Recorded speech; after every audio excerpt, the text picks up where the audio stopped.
Yo, what's going on, guys? Welcome back. Tharoki, thank you for the 75 months, man. I appreciate it. How are you doing? How have you been? You have almost 100,000 channel points, Bronze. Nothing to spend them on? You know what? Let's do some bets. So you can gamble them. We haven't done a bet for a randomizer yet. Let's do that right now. So I don't even know what the prediction's going to be specifically for like what we're going to next.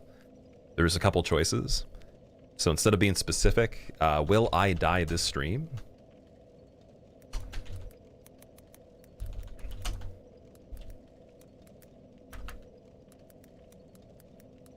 We'll just do one bet for the whole thing, and then we'll give you guys a couple minutes for that one. Huge gambles. You know, I'll give you 5 minutes. 5 minutes is pretty fair. That's like probably the longest timer I've done for a bet. But we'll do that. Easy. You happy?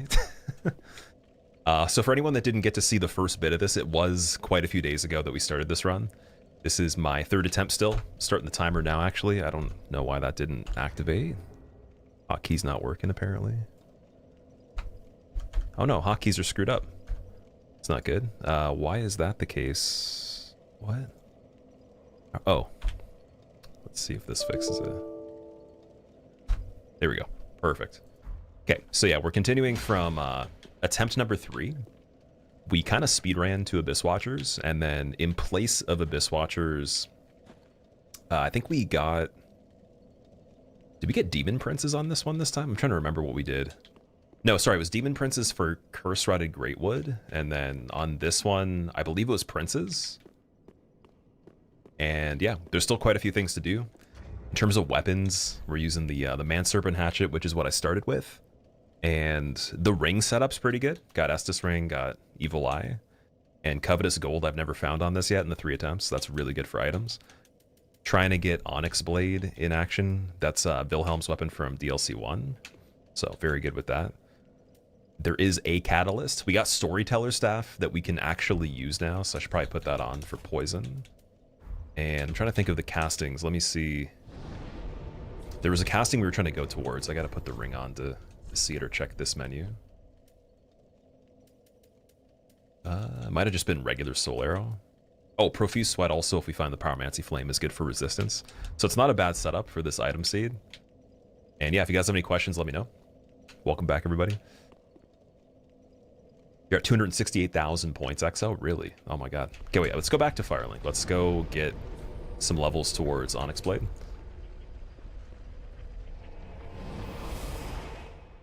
Doing it right, Throki? Chilling at the moment. Been playing Oblivion Remaster recently. How does everybody feel about Oblivion Remaster? Was it worth it? I'm assuming it's full price, right? Like you have to get it as if it's a normal game still. Welcome home, Ashes. Welcome. Very well. I'll be 100%, like, this is probably going to annoy someone that likes Oblivion, but when I actually looked at the gameplay for it, the graphics weren't as good as what people were explaining. I genuinely think it looks decent, but it doesn't look outstanding, though. Like, it kind of looks like Skyrim on PC to me, or the most recent version of Skyrim still with, like, slightly better lighting. Maybe it was the settings someone was playing on at the console version. I don't know. It didn't look as good as how people explained it, though. And for me, I'm not like a Bethesda person as much, so... And I know that they don't specialize in graphics. My opinion doesn't matter too much, but it was a little surprising to me. I was like, okay, Worth the 50 bucks, it's so good. You can run it on max settings. It does look very good. Maximum, okay. Yeah, that makes sense. Okay, so we're selling the 2 embers we got. Selling this stuff, and then we can check the transpositions for, I believe we have, is it Sage's Soul? Sage's and Pontiff's Soul already. And then we got an Estus Shard that we could use.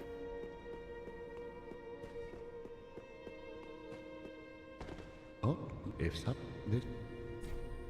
Oh, oops. Oh, oh, dude, no way. You're joking. You're absolutely joking, dude. What? Ring of Favor +3 for Pontiffs for 5,000. What? That's possibly the best thing you could find. I don't know, like we could get a better weapon and stuff like that, but dude, this is ridiculous, man. 5,000 for that is stupid good. That's the best transposition there's been since we started this challenge in all 3 runs, even though it hasn't been too many. Because we had Ring of Favor before, but not +3 though. So it's a new game plus version, I believe, or even +2, maybe 2 playthroughs in. I have no idea. Anyways, yeah, that's crazy. And then Honorary Sword for Crystal Sage. If we wanted to level luck, it's pretty good. So we could do a luck build for this one. That is an option. It's 0. It's free. So luck's already at 13. It might be a pretty good weapon. I think it does Twinkling Titanite. So yeah, we could try that out and see. Just for the DPS, it might be already pretty good. Got 9 of the Twinklings too. So you could probably get a head start on that. That's nuts, man. Ring of Favor +3. Are you serious? I'm gonna trade that for Aldrich's Ruby for now. It's really gonna help the equip load. And do we have a heavy helmet? Just making sure there's no passive effects on any of these. Dark gauntlets. The Fram gauntlets are pretty good. We'll do that. Herald Legion leggings would be great. We'll do that too.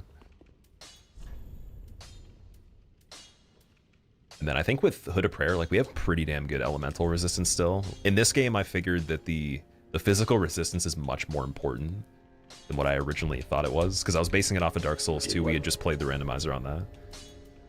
So for Honorary's Sword, we could just put Twinkling Titanite into it right away.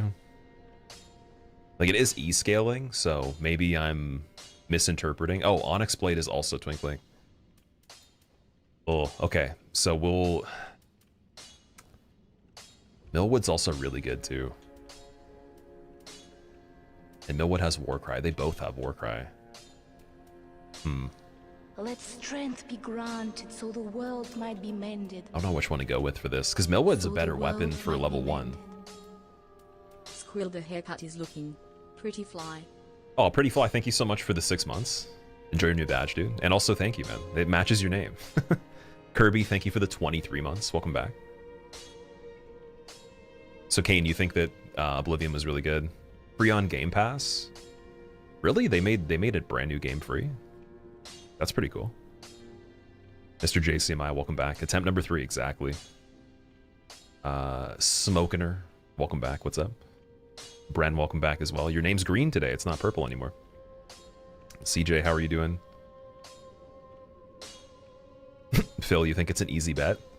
What? Okay, well, what are you betting? Are you betting that I'm not going to die? Because we're going to be going for at least like 4 hours, 4.5 hours maybe.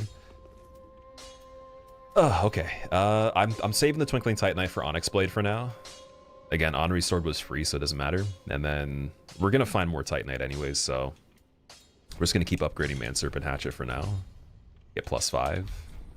Reinforce the Flask, and then I'll come back for Onyx in the future. Just going to check and see what else we can get for consumables here. Dark Resin for 200 is good. She does have large shards too. Could come back and get more of those soon. And then Lothric Knight Greatsword for 1,000 is insane. Oh, well, dude, Dragon Slayer's Axe for 4,000. What? That's a great weapon too, man. Oh. Yeah, I think for weapons we're fine. There's quite a few choices here. Ashen. I was a little bit worried about that. Then we got this shield as well. We started with the same shield as the PB attempt, which was, again, 18 bosses out of 25. We're almost at the end. It heals per second, so that's pretty strong with Estus Ring combined with Ring of Favor +3. All that together is very good for the early game. So we're going to go for Abyss Watchers next. Niall, what's going on, man? What are you doing on Dark Souls 3? We're trying to not die, and everything is randomized, including key items, bosses, enemies, regular items. CJ, I'm doing good, dude. Definitely doing good. I'm looking forward to being back to playing this again. I was going to stream it yesterday, but I just ended up working on some other stuff that I was trying to get ahead on behind the scenes. And then luckily I got some help with a project that I was going to be doing 2 things at once, essentially, this week, like 2 different edits, but I did get some help with one, so it's going to make it a lot faster. This one in particular is like a 2-week process. It's not even like probably doable in 1 week. So that's exciting. Yeah, very, very excited to share a video with you guys that I've been working on for a while. Oh my god, we're fat rolling, no. Oh dude, the Lothric Knight here, that's really bad. Okay, don't panic. Don't panic. Let him get hit by the ball. Finish him off.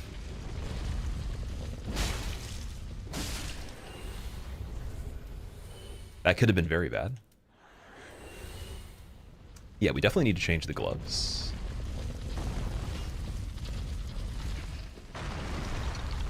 Alright, so what replaces the Bone Shard? Dragon Slayer Helm, nice. Oh, dude, we got the Basin! No way, dude, the Basin was inside the ball? That's really cool, too. So that means we can do Dancer immediately, and then we can go all the way to Champion Gundyr. We could do all the way till Dragon Slayer. Do I have the Archives key as well? Dude, I do. Oh my god, man, we can go all the way to Princess. So a lot of the main game's open now, already. That's really good. Okay. What else can we do with the gloves? Golden bracelets, and then gotta put this back to something else.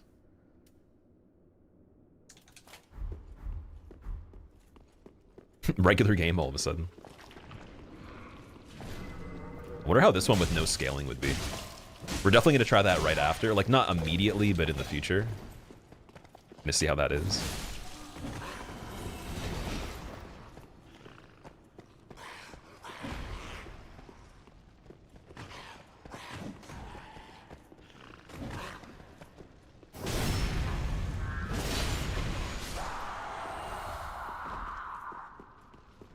Currently watching Netiro versus Miriam for the first time. Wobbington, what is that?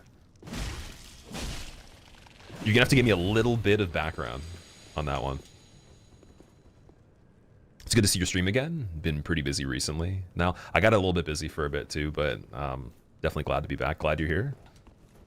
And thank you for making the time, for everyone that is here. I think this randomizer's been the most fun out of the 3 of them so far, but I know you guys want to see me do the Deathless with no scaling on Dark Souls 2, so we're gonna go to that right after I get this one, since I realized that it's very doable. And there's actually a surprise that me and Cheese have in the works for a run that involves both of us, so I'm excited about that too. That'll be really cool. We just have to test out some stuff with it. It should be fine, and then we're gonna be practicing and attempting it very, very soon. Hopefully before Night Rain comes out, we can actually get it or get close. That's the end of the month. So we got Conjurator Boots, Untrue Dark Ring, and Wilhelm's Gauntlets. Okay, Untrue Dark Ring. Let me check that and see what that's like. No idea what that even means. Remain human when hollow. Okay, so it's kind of like the ring that changes your appearance into a white phantom, no matter what. Like you're co-oping. Same kind of thing, just an appearance ring. But when you're hollow, though. So you could obscure hollow status in this, which is like a rare thing. You have to actually do the covenant for that and everything. I don't know why you'd want to do that. Maybe for PvP.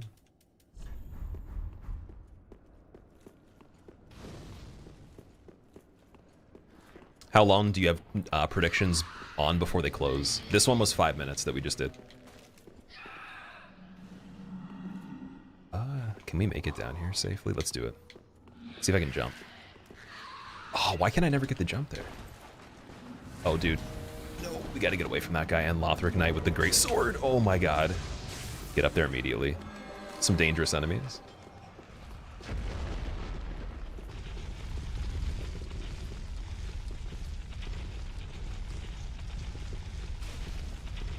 They're so strong that they're not even getting crushed by the ball completely. Okay.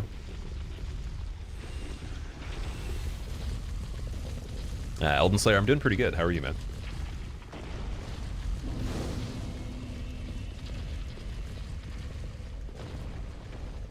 Hunter x Hunter anime. Wobbington. Okay. Oh, Hunter x Hunter is a series you guys told me to check out. I tried to watch the intro to it, and I couldn't get into it that much. Unfortunately. I still, dude, so solo leveling I really enjoyed the first season of. I watched that a while ago, and the second season I'm pretty sure is fully out now, and it's probably even fully English too, with the dub, and I still haven't watched it. Gotta make time to check that out at some point. Haven't really been watching a lot of stuff. What do you think the worst possible boss randomization you can run into in this stream would be? Midir in a really small arena, or Curse-Rotted Greatwood in maybe a really small arena as well could be kind of scary. It depends on the scaling. If we got Curse-Rotted Greatwood late in the game, that's not great. Like when we had him in Archdragon Peak, that was a little dangerous. Yeah, we're definitely just running here. Yeah, my plan for this, since we've been finding a lot of key items. Oh shit, dude, we got the Spaghetti Man. Oh no, I got a Homeward Bone. Can't afford that. So that'll just keep ticking. Oh my god, you see the attack right there? Yeah, we can't afford to have that happen in general because I don't have anything to get rid of it. We need a torch or I don't even know, something else for resistance. Maybe a ring. It's pretty rough.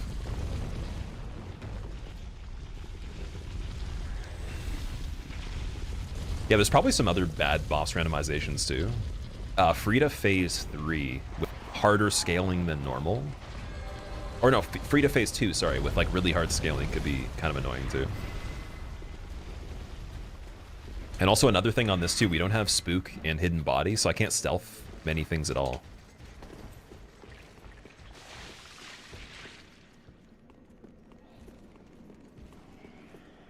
Oh, dude, Ring City Knight. Please don't activate when we're going the Rich.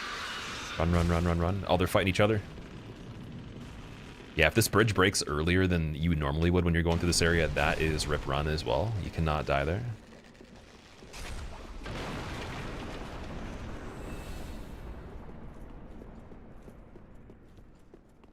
Too many games and anime to watch, not enough time. There's just too much stuff to consume in general. Yeah, it's ridiculous. There's no way. I like when people say they've watched a season of, or like an actual series in general these days, and like a normal series, one thing, and they've seen every episode, and they also have other responsibilities. It's like I don't understand how you would be able to do it in some cases. Ela, welcome back. What's up? Ange, how are you doing, man? Welcome back. Did you play Bloodborne mod on 60 FPS? Yeah, I played it on the PC emulator a while ago. We're gonna go back to it again too. Although I will say on the PC emulator, it wasn't running perfectly. It was still having some stutters on it. But I never uploaded the video of that, actually. I should put it on the second channel. I forgot about it. Although I bet you, actually, the past broadcast is probably gone now, so I should do another run of it. What's in here? Is that Vort?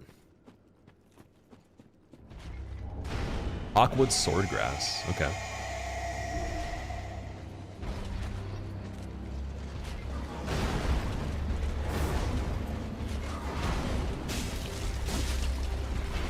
So slightly tanky Vort, not a big deal.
Nice.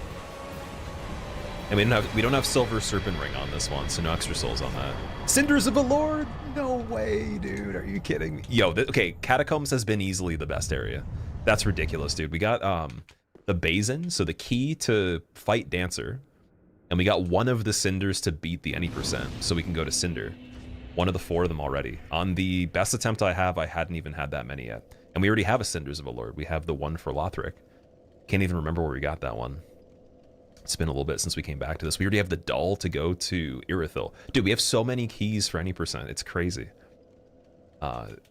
Dude, we have the key for the first DLC as well. We can do all of the first DLC, all the way to Princes, half of the requirements for Cinder, all the way to right before you get the key for Nameless, or Dragonslayer armor, plus Archives. And yeah, all the way to Irithyll for Aldrich as well.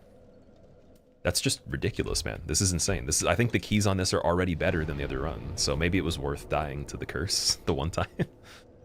I'm gonna go back and then we'll put more points towards Onyx Blade again. So I think using that would be really good. And then we're gonna do Old Demon King. Gotta update the counter too.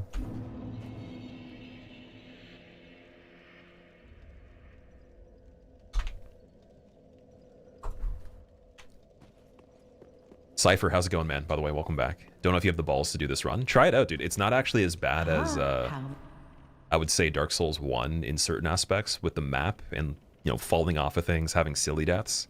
It's more skill-based in terms of if you take the time to learn each enemy and you think of each engagement as a boss fight, you definitely can do really good in it, for sure. And it progresses way quicker, in my opinion. You don't actually have to use the bow too much. I will say, though, you probably do have to run through quite a few areas at certain points when you don't have the ability to do anything else. So the setup is kind of weird. Like, I would say in the beginning, you do want to kill everything, and then you want to stop doing that at a certain point and go back and backtrack. Ashen One. Did you hear Onyx Blade? Yeah, we have Onyx Blade. Well, Yeah, that wasn't a bad arena for Vort. I would say there's not really an arena that is bad for Vort overall. soul of the lost withdrawn from its vessel. Wingdinger, that's a funny name. Wingdinger sounds like a meal from Wings Up or something like that.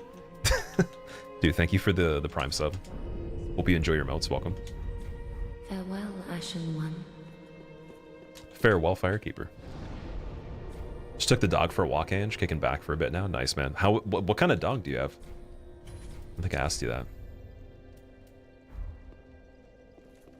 Almost didn't see the face cam, Blake. That's the whole point. So it's kind of funny. There was a couple comments here and there, which I 100% agree with, where face cam is kind of, it's not as immersive, and then there's people that really like it. So instead of just continuously making it smaller or trying to put it out of the way, it's like the green screen already takes it to a whole new level. You get more screen space, and then I can actually just put it at the bottom too. So I used to have my setup originally like this. Maybe like 6 months into streaming in general, like it was already like this way back in the day. So I just remember bringing back what I used to do. But a little bit better quality, and then I'm supposed to actually get an even better camera too. Then I might even make the lighting better than it is right now, because it's still not perfect. Oh, there's a skeleton right here immediately. Dude, we got Bloodlust again. Shut up, man. This is... Stop playing with me, Miyazaki. This is ridiculous, dude. Bloodlust is something that we had on the last run. I didn't really get to try it out yet. So that's incredible. Skeleton just dropped it randomly. And then this is replacing the regular demon here. I'd say this part's a bit easier, but the skeleton was the mimic, though. That's why he dropped it.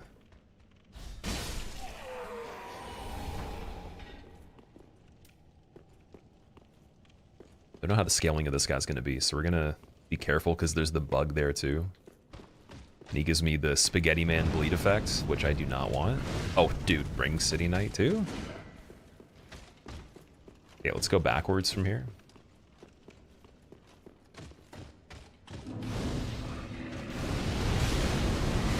Oh, dude, the damage is unbelievable, man. Unbelievable damage there. Not even real, man. Cartoon damage.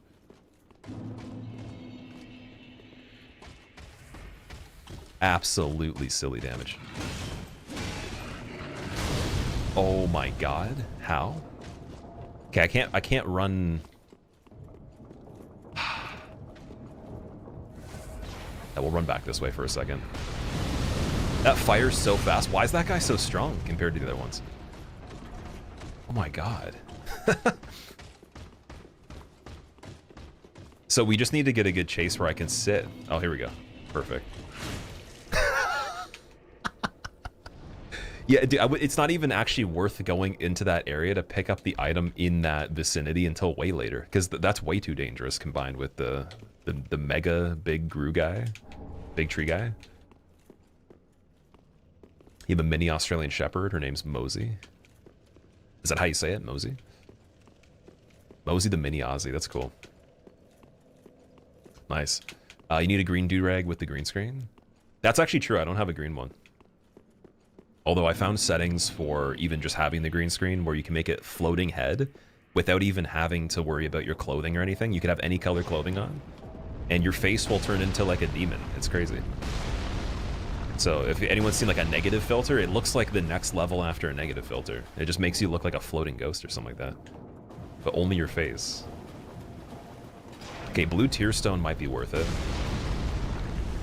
Put that on for this area. I'm sorry, carving. That should have been in the earlier area for the guy that was chasing me. It's just a ring knight moment, honestly.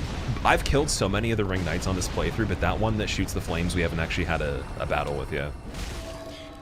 So, I mean, I need to learn it a bit better. But still, that was too much damage to risk anything right now.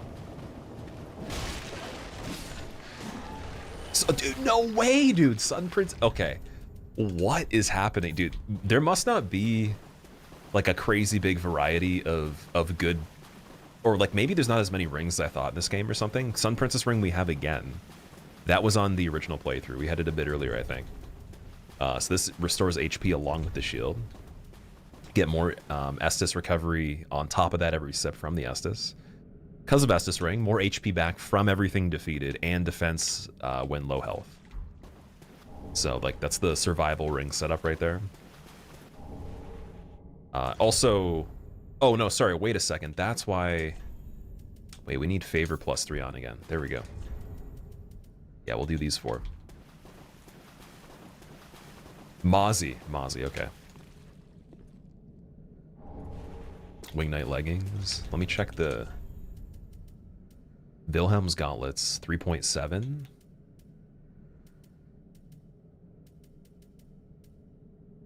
Yeah, I think that's better. We got Dust Crown as well. What is happening with this game right now? How many enemies are just wearing rings out here? Yeah, they've looted all the humans. Like, all of the treasure that was on the map from the old world when the lands converged themselves and it was the end times was looted, and then they didn't have anything to do with it because they couldn't trade it. It had no value, so they're just wearing rings. They're big ballin' over here. When are you getting your VTuber model commission, Bruns? There was actually one point that I considered doing that. I didn't really know what VTuber meant. It was just more so that I wanted the cartoon avatar that is partially animated. Just in case I wanted to put that on for days I didn't use the camera.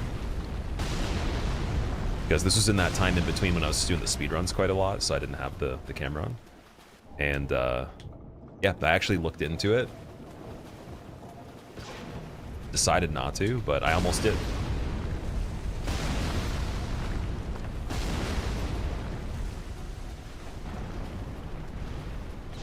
Pestilent Mist, dude, no way. Okay, so I'm not sure how many things that's good on, but if we find Midir is free with Pestilent Mist. We have the staff already. Let me see what the requirement is. 30 for int. Okay, so we're gonna have to do a lot more. Oh, I boosted luck by accident. No way. I accidentally put the levels in the luck. Oh no. I thought int was the last stat.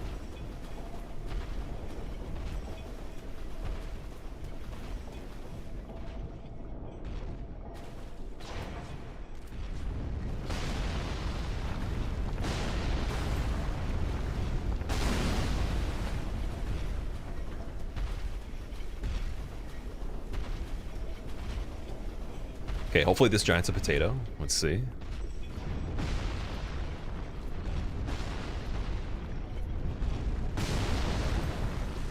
As soon as he gets hit by the ballista, he might turn around here.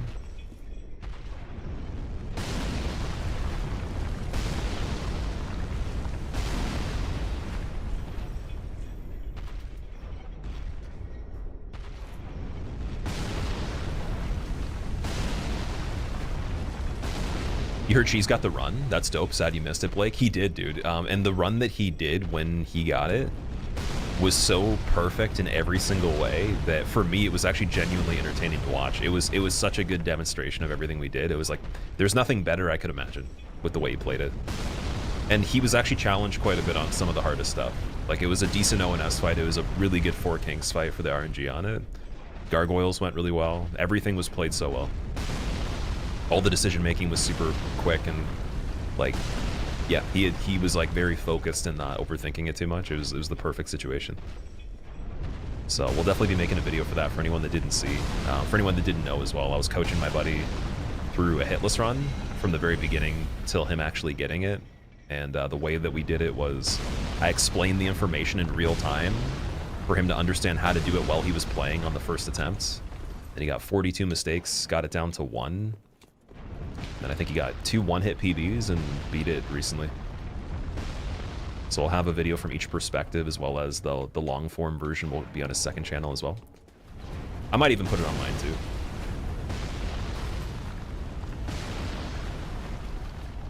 Black Iron Helm and the quills as well. Are the quills a regular weapon?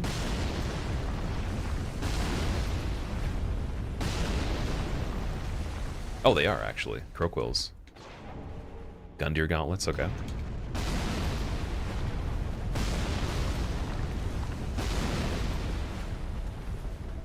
When am I teaching Dark Souls 2? So we actually have another idea before that we're going to do that involves both of us playing the game.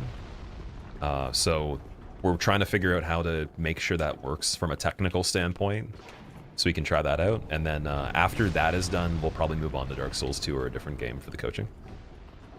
And also, I'll be hopefully rotating in the next streamer for Dark Souls 1 as well, and figuring out if we want to do a different build altogether, completely different route and build. I think Melee would be pretty cool to try, because there is somebody else lined up that wants to learn that as well. 2-player blindfolded Elden Ring. So that's actually something we're trying to do in person once he visits this area again, because his family lives over where I am. And once he's close enough, yeah, we can definitely give the blindfolded run a try. See how that goes. I think for any percent, like I'm knowledgeable enough on explaining any percent for Elden Ring that I think I could like communicate it. It's not so much that, it's more so I don't know how much he knows about the any percent. Oh, dude, we got phase 2 princes. I wonder if we could do the fog gate method from the beginning of this part. Oh, okay, that was a late reaction. Not good. Got lucky there, he didn't attack right away. Okay, I gotta get back in the groove again. Haven't played games for a little bit. Not nearly as much as I should for this. Oh my god, dude, what are the reactions on this?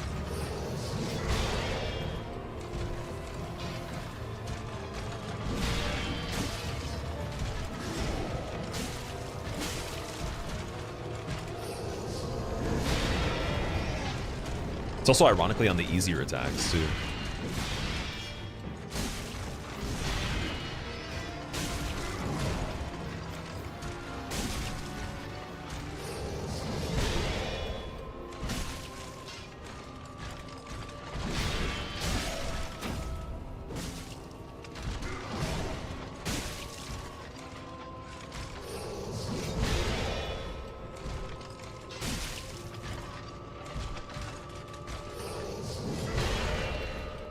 I haven't seen them do the quick drop overhead attack one time in the randomizer yet, and we've gotten phase 2 multiple times.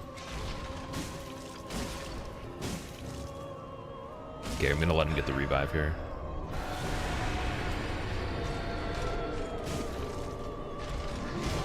Pretty good RNG. Keep it in there, let's see. Yeah, they just want to do the overhead attack for some reason. It could be the arena.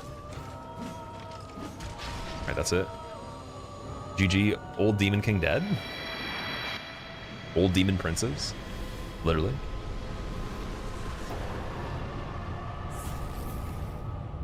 Life Hunt Scythe, okay. Never used that in this game or seen anybody use it. Oh, I forgot to mention too. Sorry, Bruns, you were asking what a bad fight in any arena would be or certain situations. Nameless King Phase 1 in Dragon Slayer Armor's arena is terrible. You could easily just fall off the edge, and also because so anything in Dragon Slayer Armor's arena has the Pilgrim Butterflies for Phase 2 added to it already, and the scaling of him. So that probably is one of the worst situations in general, since there's 2 extra enemies all the time. That is very dangerous usually. I think of quite a few fights that'd be bad like that. Right, not bad. 7 out of 25. And again, let's correct the leveling a little bit. Let's go and actually level intelligence this time.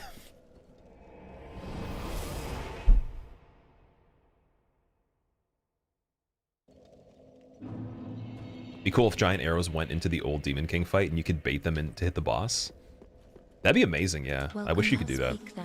For how far it snipes you from, there should be something where you can cheese with it. Or even maybe if you got somebody that was invading you. Wait, actually, that's a good question. If someone does invade you, can you use it on them? Is that even possible? Curious, because I was going to say you could bait invaders to the fog gate. Wait for them to chase you to try to pull you out of the fog gate. And then get them sniped. Twin demons replaced old Demon King in this one in your playthrough, Zenja? Oh, okay. Were you doing both enemies and items together? Okay, so now we could go Dancer right away. I'm trying to think of what High Wall looked like on this one. It wasn't as bad as the previous run. Could do that. Sage, I did check. It was Solar Cinder, I believe. I think we had Solar Cinder on that. And then did we get Deacon Steps? No, just Crystal Sage's Arena. That's it. So, I'm thinking we check Dancer, just to see.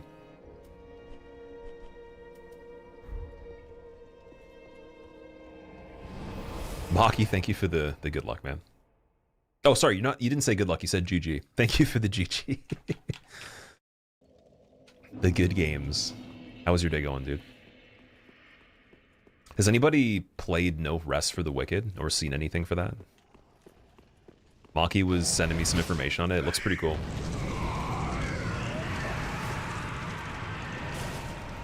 Oh my god. Oh, my dog. Oh, my bug dog. What? Oh god. Okay. Oh yeah, and there's the crab there. We wanted to wait on that because he would be very dangerous. So that would be like exit this bonfire, sneak up to there. Maybe get him stuck in this door and cheese him.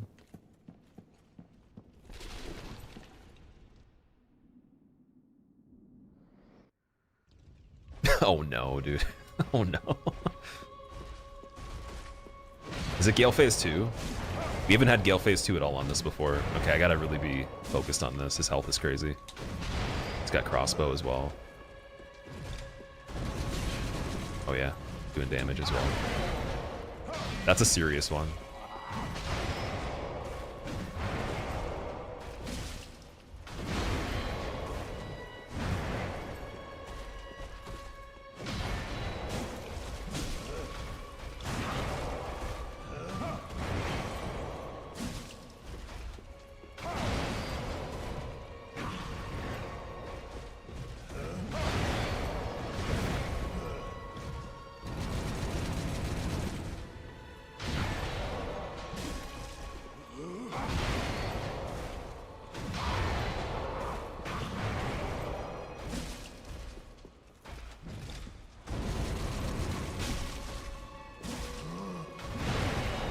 I think it's gonna be Gale Phase 2 and 3 on this.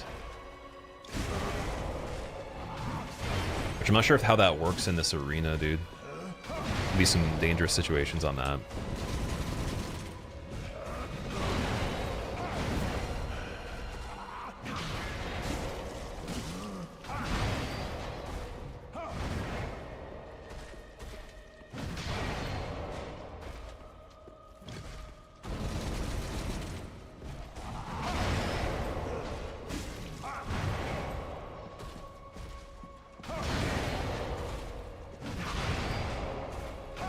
Okay.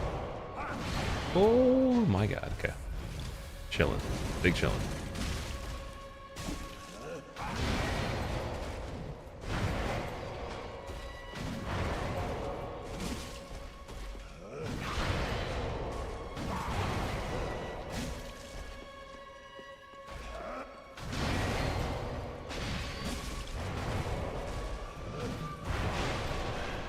Yeah, it's just him in the corner sucks because you're probably going to get crossbow if you try to pull away.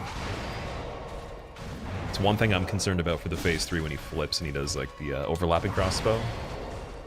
Or lightning from the AoE, like the residual stuff.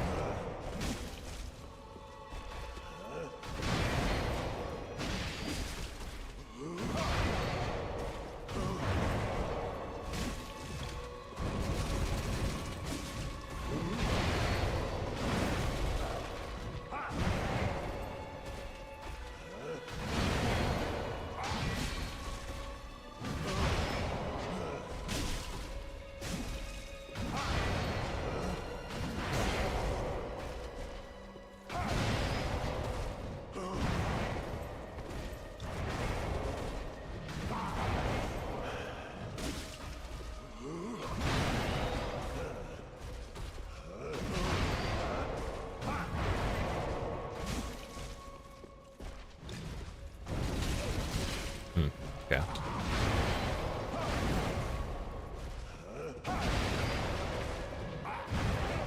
Take that.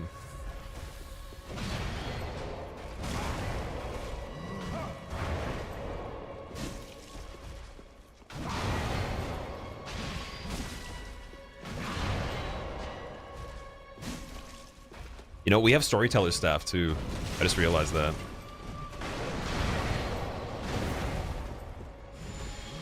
Oh, disc. Oh, God. Forgot about disc. Disc is wild, dude, right here. Oh my God, man. Wait a second. Let's get over here. Can't see anything, dude. Okay, get in here, Gale, please. Thank you. Do we have it on the offhand?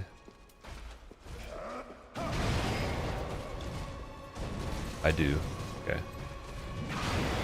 I'm just wondering if I could cast with it. Let's see. I don't know if we'll have an opening. We have to strafe something probably.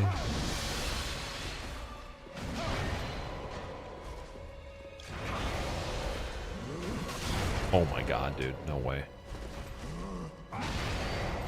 Cool. Oh, so bad.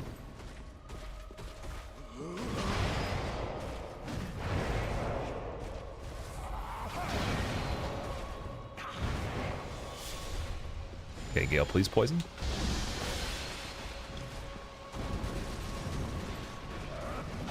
Oh, no. Oh my God. I forgot he slams again. Oh, dude, that was fucking wild. Too far away? Why did it not cast on him? Okay, I'm wasting time on this. Want the shield back. Really want him poisoned. I don't know if we want to play phase 3 on this.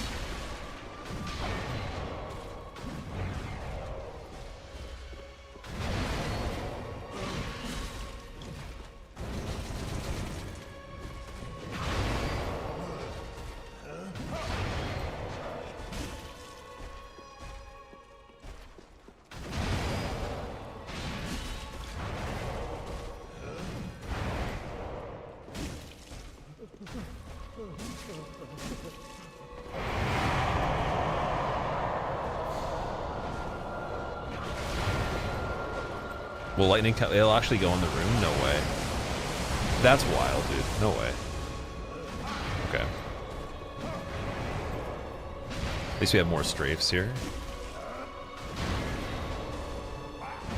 Okay, get in there. Nice.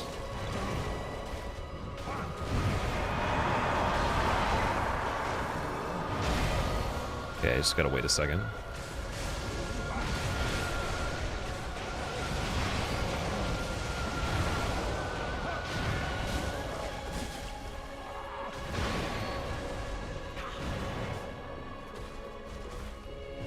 Should have strafed that. Yeah, try to get maximum strafes here if we can. Perfect. Good DPS.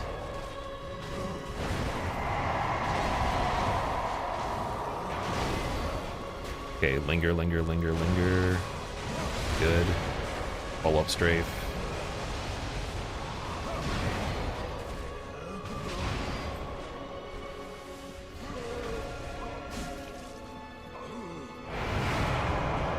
Kind of want to try to get a buff off right here. Space it. Find the lightning.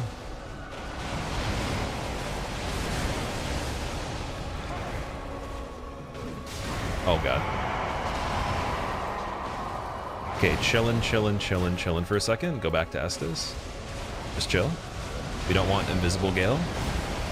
We don't want invisible Gale. Just heal it up. Cool. Chillin'.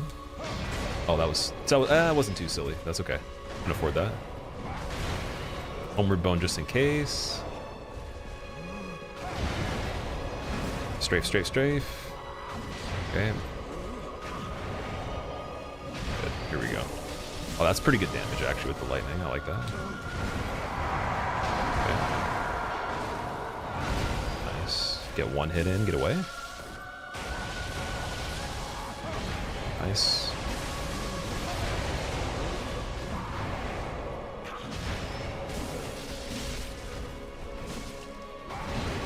So no more resin, that's fine. I have the dark resin though. Not sure if it's actually good on Gale. I think it's okay. It's a little bit better than nothing. We have a chance.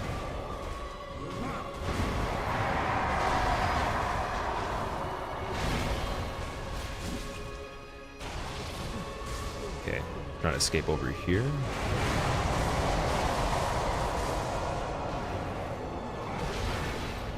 Let's see what we got here. Not bad. Thrust is okay. Oh, he did 2 transformations? Okay, that's fine. Try to buff from menu with dark. Good spacing because pillar, thank god. But I think that actually I would have been fine. Just very close though.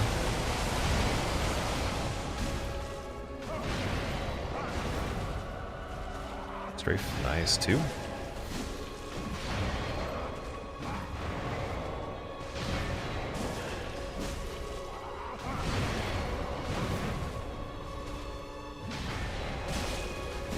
Nice. No crossbows overlapping you yet. That's great. Good news.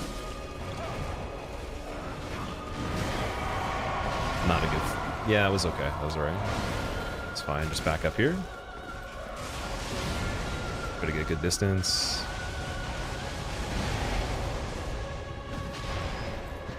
Okay. Right here. Probably should have punished that. All good. Just gonna back away from this for a second. All good. All good. Just wait it out. Very good. Just wait it out.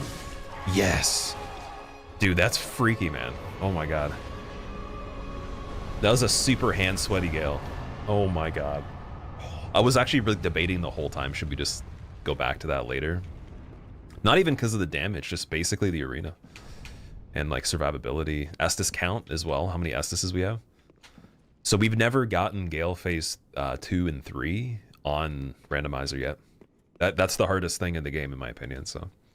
Like next to Demon Princess. Demon Princess is the hardest fight in my opinion for like overall player base, but Gale phase 2 and 3 with that scaling is crazy.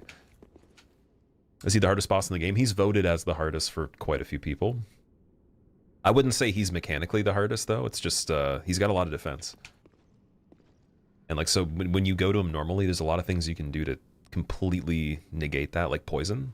I should have tried to cast poison really early, do 2 or 3 castings of it, buffed earlier, and then just been a bit smarter with the management there. Because I was kind of debating if I should leave the fight the whole time.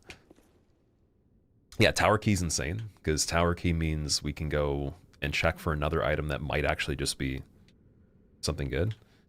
Then Prisoner Chief Ashes are for the Handmaid, so we can go there too. You'd say wait for the release on No Rest for the Wicked, the full release of it. Yeah, we'll see if maybe they'll do some sort of like promo for it. Maybe they'll give me a code. Noja, what's up, man? You're making another Indie Souls game. You learned a lot from your previous mistakes. You're trying again. You know what? I'm super proud of you for going back and doing it again. If your passion is to make a really good indie game like that, there's no way you'd be able to make it perfect first try without so much trial and error anyways. So you might as well do multiple. But out of curiosity though, when it comes to like releasing an indie game, what's the most challenging thing to get it like out to the people, like the player base? Ah, well met. In terms of like the marketing for it. How may I be of Oh, there we go, service? marketing, yeah. Gracious. What aspect of that is the most Passing tricky? fine ash thou'st given. Or maybe something that This you would say ash like you need bestow to nourishment. really focus on for the marketing to I work. only hope these new wares content thee. Okay, what does she have now? Let's see. Titanite scales. And then one Titanite for the twinkling. Ah, yeah, that'll help. A little bit. Poison mist for 18,000? No, thank you. No, thank you. Okay, we'll just leave that for now. And I'll just sell this small soul. Ashen. Well, very that. Give me Onyx Blade. Oh, yes, we got just enough for it. Sweet, we can use it now. I do have to upgrade it still, though. Well, Ashen One. So what's the AR on this? 223 versus 240. So it's already almost up to the, you know, the level of that. Although that can be buffed. I think Onyx has the built-in buff. Yeah, it's really cool. Oh, that makes it 368. Dude, are you kidding me? That's such a good buff. We had Profane Sword. We have it right here. Or no, it's the machete, sorry. It was the previous run. So Profane Sword is, like, it's got a built-in fire buff, but it's not even more than 100 for that. That's amazing, especially for Twinkling Titanite too. Wow. And then what's the equip load? It's 9 pounds. And this was 4, so you gotta adjust by 5.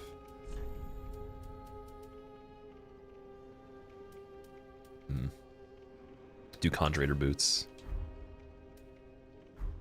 So you're gonna take a little bit of a defense hit unless I take off Storyteller staff. Wonder, can I do Soul Arrow now? Let me see. I think my attunement's still pretty bad.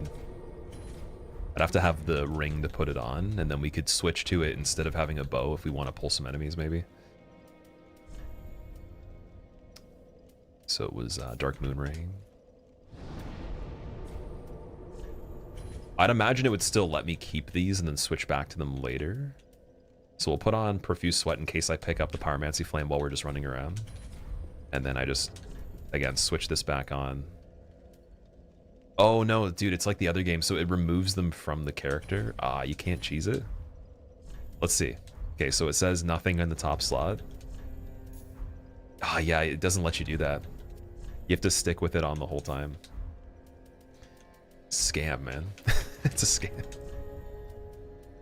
We got Solair's helmet. It's a pretty good helmet. Maybe you heard of a game called Last Faith? I've never heard of that before. When did that come out? Joy, welcome back, man. Ralph, how are you doing? People are unreliable. They all flaked. It's hard to do anything alone. It is, yeah, it's tricky. At certain levels of stuff, you have to do it as a team, for sure. Unless you want to trade more of your time for money, right? So, or even in your case, maybe just for production or like the output, essentially, before you even see the full spectrum of what you're doing. Genuinely, Bill, what's up? Violate, welcome back. Taking a loan for marketing is a bad idea if it's a volatile market. You actually are probably better off finding someone that has a portfolio that's pretty reliable with the niche that you're in specifically to scale for you, and spend that money through them, and then they'll invest a portion of that, take their cut, and then you'll actually get results, most likely.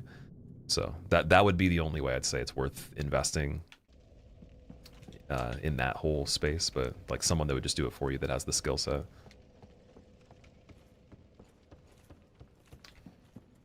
All right. So we could do all of barracks. I'm gonna go to Osiris instead. We're gonna check and see what that arena's like. I gotta update the counter too for Gale. And then now that we have Onyx Blade meeting requirements, I don't think we have to really worry about getting the damage scaling for it. I think we can just leave it like it is for a second, and then go for making up that next 5 vigor point requirement to get to 40. Solo champion gun deer already, wow.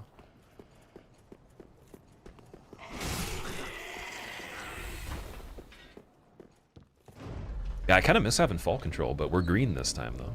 For Pepe. It's always nice.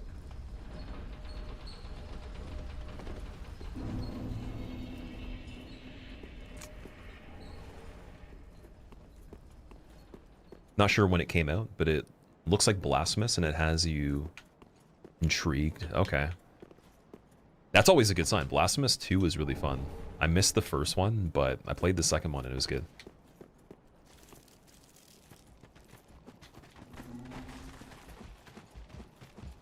What's going on here? Oh yeah, that's a return in a bit kind of situation there.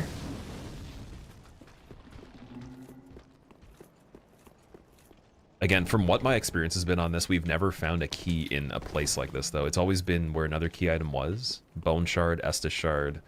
It could be an enemy that was like a mimic of some sort, or a place that normally would be like for an important type of thing, right? Not just consumables and weapons.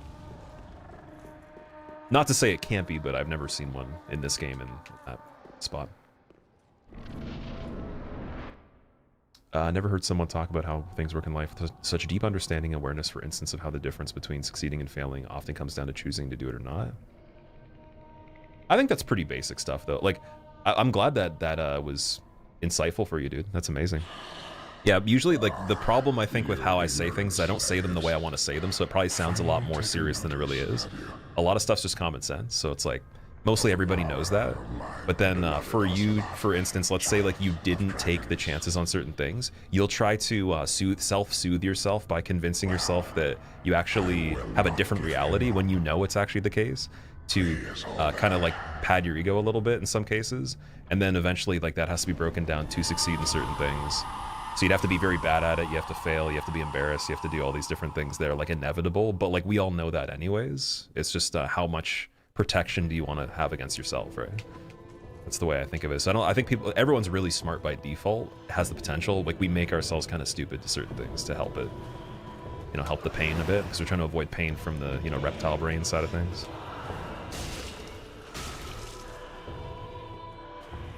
But a lot of those topics are in the same umbrella as that, in my opinion. And I just probably say them in a way, especially like at that point too. I'm trying to get better with like being simple with some words. Not the easiest for me. But the way I wanted to speak about a lot of those subjects before is kind of funny. Like if I ever look back on something and I'm just like, oh man, that was kind of rough. Are you hiding from me? Come out. And by no means is this me trying to give you advice. It's just like my thoughts on something. You were born a child. If you take it as that, amazing. What could you possibly fear? Now. We got Dancer, man. Have we had Dancer in Randomizer at all yet? Little Ocelot. She just moved one arena forward, that's it.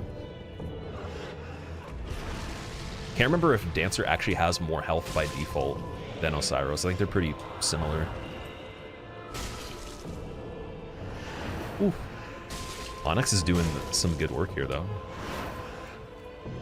Without the buff as well. Just gotta find a window to actually do it. Gotta get a strafe right here.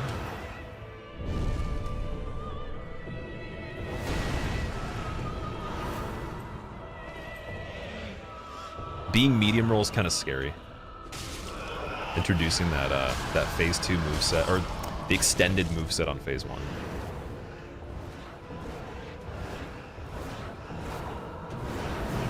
Ooh, get in there.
That's a pretty scary sound for Dancer to make.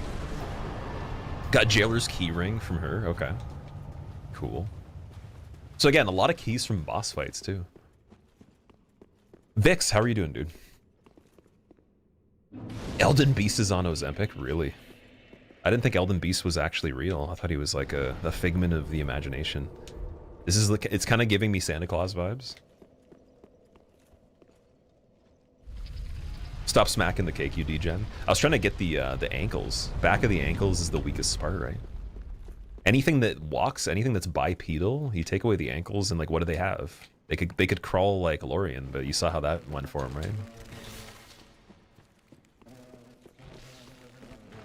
They'd have to have backup legs. You have to have at least 4. If you're on all 4s by default, you have a chance still. Wait, let me go this way. Oh my god. So yeah, grab attack from this dude or the blood attack is very bad.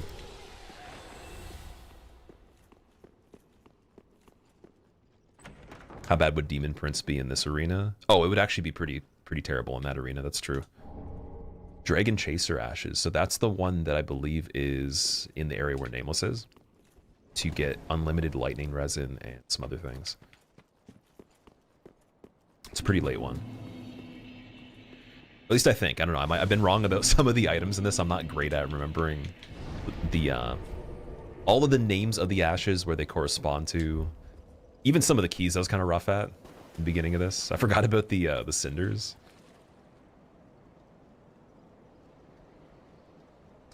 Part of your streams where you wax a butt lyrical.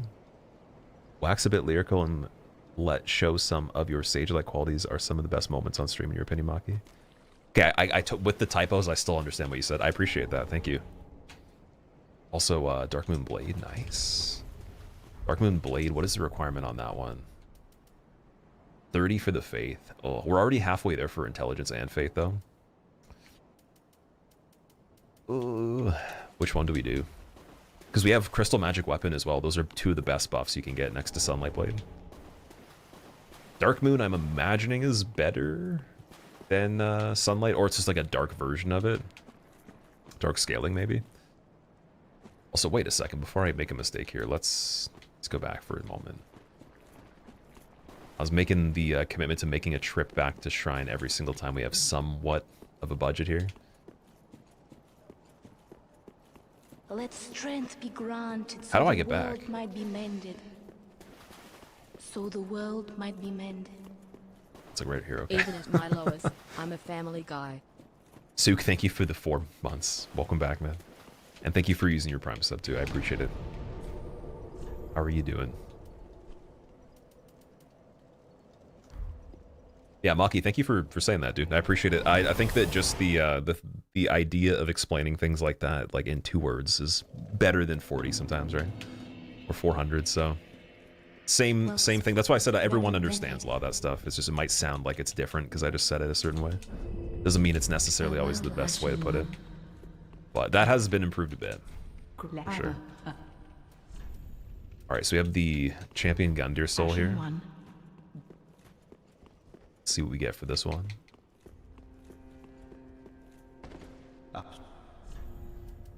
Dust Crown Ring. I'm gonna run away as fast as I can. I don't want that. We don't want half our health with a lower FP consumption. Then we gotta update this again too, I believe.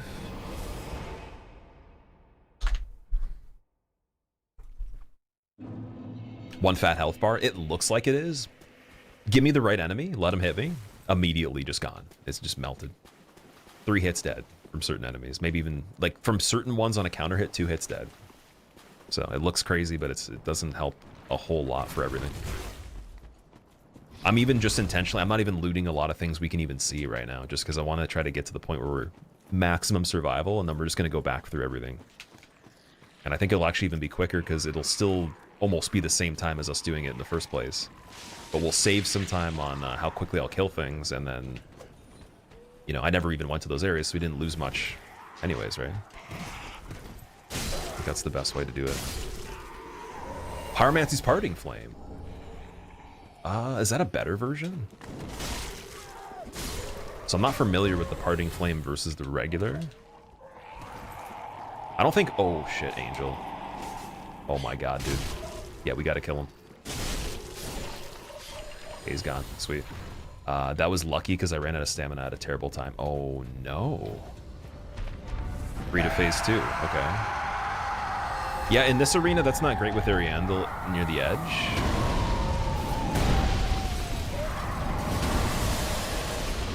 Oh, the actual damage.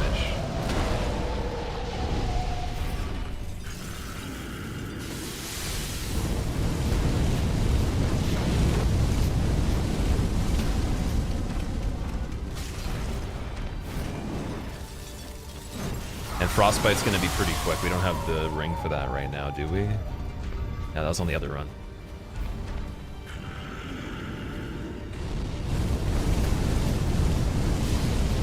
Okay, she's being pretty nice.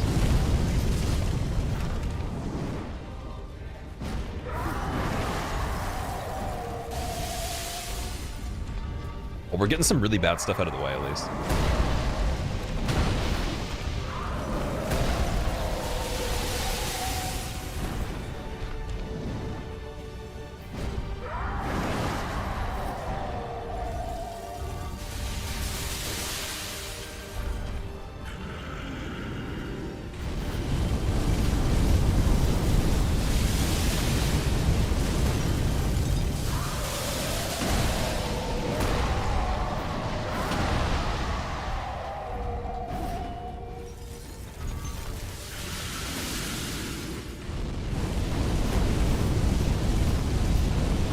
Trying to heal now?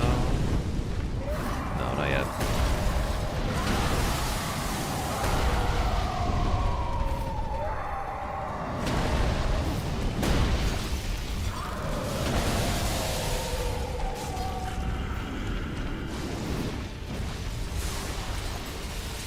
Okay, here we go. Oh my god. Dude. She gonna get it on him? She might. Is unfortunate. We couldn't get far enough away to bait a good attack on him, so we're just gonna have to take that. Very unfortunate. You hate to see it. All good though. This fight actually works really well for their advantage in a small arena, because the arena they give you normally is so big you can make situations that are really easy. You don't have the space to do it in this one though. It's like the perfect situation for them.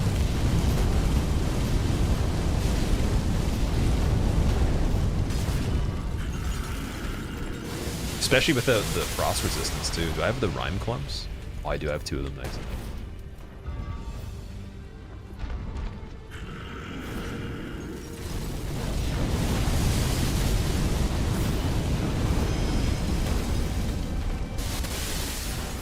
Very bad visibility too.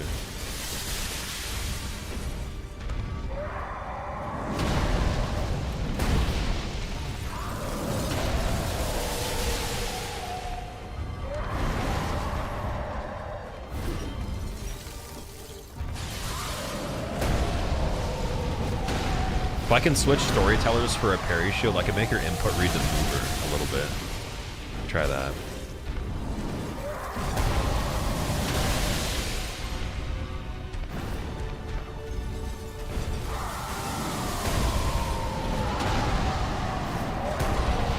Oh, you know what? Wait, let me try storytellers on Ariandel. Let's see. I believe I have poisoned them before.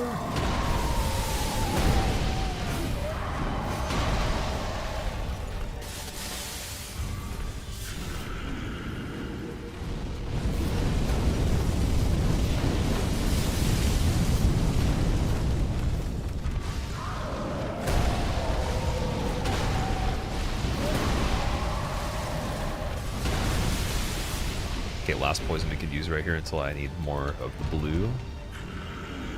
Oh, dude, it's working. Sweet. Okay, and then she's gonna try to go heal. Maybe have time this time. Get RNG. Kind of. Backstab. No, fuck. His knee's protecting it. That's wild, dude. Get out of here. Wow. Just gonna use this, dude. I don't even care. Let's get the HP back. This is a worthwhile fight for it. No, not the frostbite. Okay, first real hit. Well, no, sorry, the kneecap too. What am I saying? What you talking about, Willis? He's still poisoned. Oh my god. Poison lasts for so long in this game. It must suck for the player. Especially in PvP.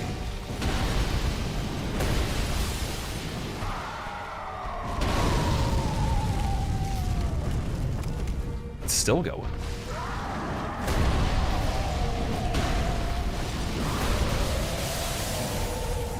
Okay, R2. Nice.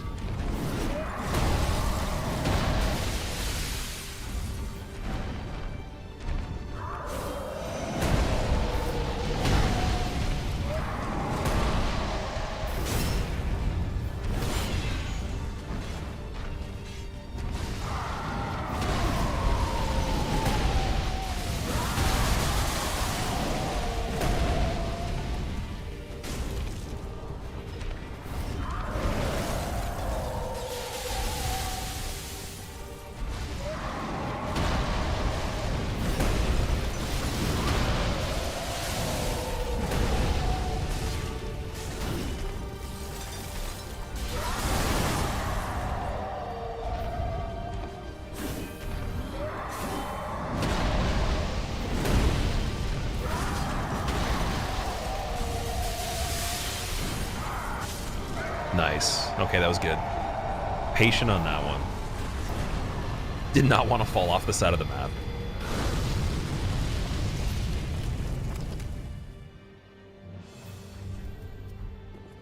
Wait, oh, dude, we get the other phase? Oh my god, phase 3 as well. Black Witch Hat in between. Check out Pepe's face. Put on Witch Hat for ultimate success. Buff. Go behind Friede to get the backstab. I got Black Flame too. R2, wake up. Okay, let's be careful here. Medium roll on Friede is not nice.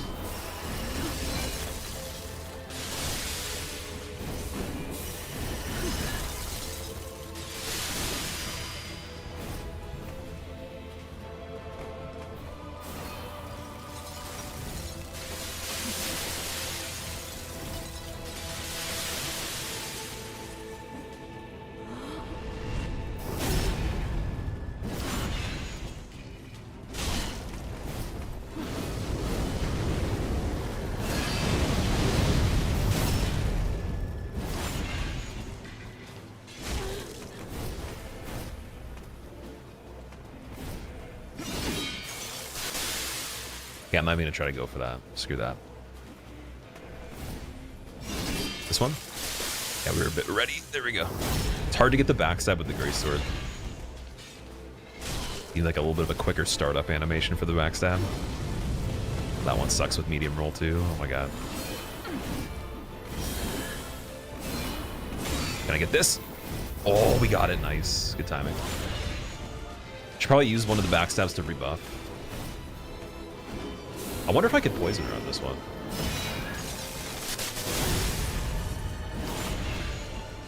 Okay, get out of there. Against a wall here.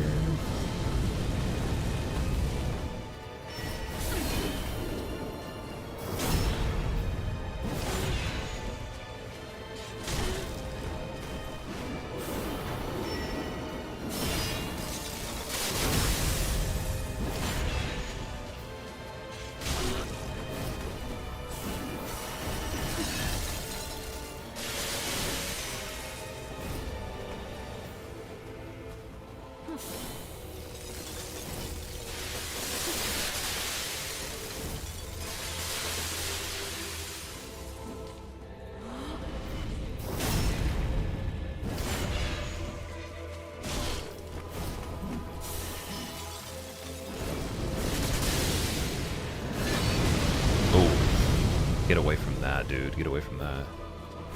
Input read on heal, maybe. Heal. Okay, that was lucky. No, don't do double circle on me. Don't you double circle me. I hate that attack too.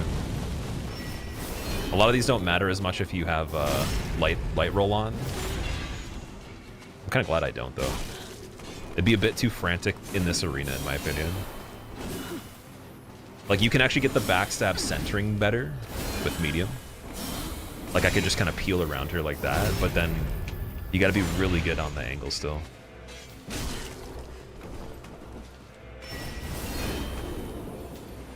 Sweet. Oh, that was quite a fight, dude. Okay. Dude, Gale phase 2 and 3, and then Friede phase 2 and 3 already. And we got Soul Stradium in. It's the one from the bridge in Farron Tower, I believe. Having phase 3 count as part 2. Yeah, part of part 2 is brutal. That's how it works in this. Because there's so many phases for the bosses, so you're going to get not only just like a fight, but you're going to get it broken up in different pieces. Some of those pieces have 2 components to them, and they'll be randomizations themselves. So I might see, well, we saw Princess twice already, right? We might see Cinder phase 2 by itself, maybe. Or no, I think Cinder comes as one whole sequence. Cinder's always part 1 and 2. We might see Friede phase 1. Might see Gale phase 1.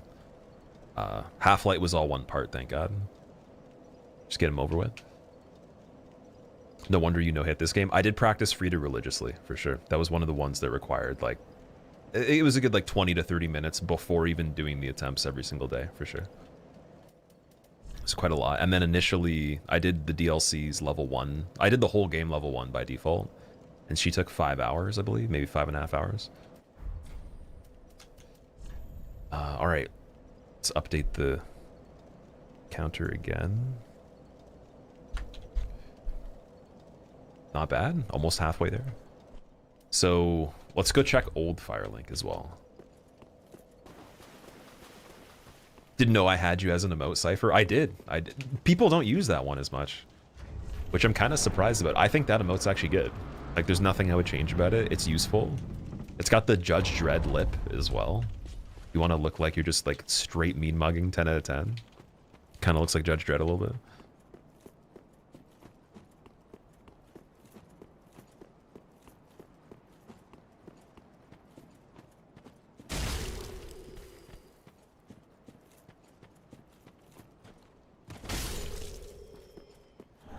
Dark Gauntlet's nice. You can hit enemies with the buff if you're close enough, so theoretically free damage. Hit enemies with the buff if you're close enough. Like just walking up to them with this? That does damage from proximity is what you're saying? Grave Warden dashes as well, okay. I remember the handmaid in this Firelink shrine on the last attempt was not the greatest. Well, fancy that. A lost lamb wandereth in, with nary a peep from the bell. Nary a peep. Well, thou shouldst my purpose know. What can this old hand... Oh, you can provide me with quite a few things. Ooh. Titanite slab, so we got a second one if we need it. I wouldn't say Soul of Crestfallen Knight's worth 10,000. That's inflated. She's a pawn shop, essentially. Not good. Yeah, it's not the greatest. Just gonna get rid of this soul right here. Is Ludlith existing in this one? I don't think he is. Legendary Nerf gun. Welcome back. How are you doing? You're just here to chill? We just finished a 90-minute voiceover and you're feeling it, Cypher? Did you do it in one straight take with without doing like stop and starts, without cutting in real time and editing it in real time, or are you gonna do like all the editing in a second wave? Also, congrats on getting that done, man. Yeah, doing over an hour of high quality spoken word, or the highest quality you can offer, is definitely it's a lot. It's a lot to try to concentrate on making sure it's like good. Because the worse it is, the more effort you're gonna have to put in later. I spent quite a bit of time recently cleaning up a 1 hour one down to about 48 minutes, and like I still did. In my opinion, it's the best commentary video I've written and done so far, and it's still brutal to just go back through it. So there's tricks you can do in the meantime. Like if you have an editor, you can like ring a bell or make a sound effect in real life, like do a clap or a snap or something like that. and then the actual waveform of the audio will be a blip that looks different, so they can actually visually just see wherever there's like a indicator of where to change it without actually making flags through a shared software or something. That's one thing. You could also do that for yourself too. I didn't do anything like that, so it was pretty rough.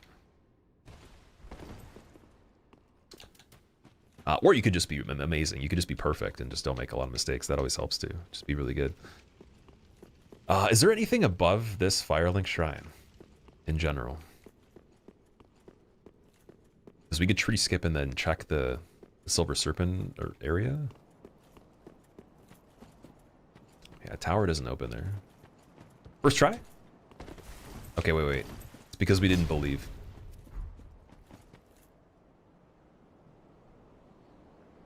Okay, we're believing.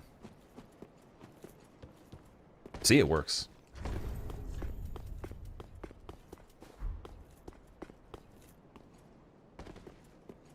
Are you the only person that thinks that Halflight is a woman? So Halflight uses the male character model, specifically. If you were to look. The Painting Guardians could be a female character model, potentially, but I know that Halflight's character model is male. From the game's perspective. Like, it doesn't matter what you think. If the lore doesn't say otherwise, which I'm not even sure. You know, be it whatever it is, but in terms of the two types they let you choose from the beginning with the creator, it is the one that's listed as male. So, yeah. Okay, nothing over there. Guess there's a location, I think is it Titanite? And then there's the Ember location over here too. Which I can't even remember if by default there's items in those ones.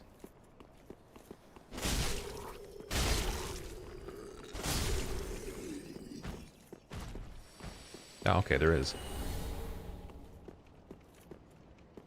There's an item where the Uchi Katana guy stands, yep. Just want to make sure no enemy followed me over here. Also, we never killed the Mad Swordsman in the original Firelink. Moaning Shield, let's see what that is.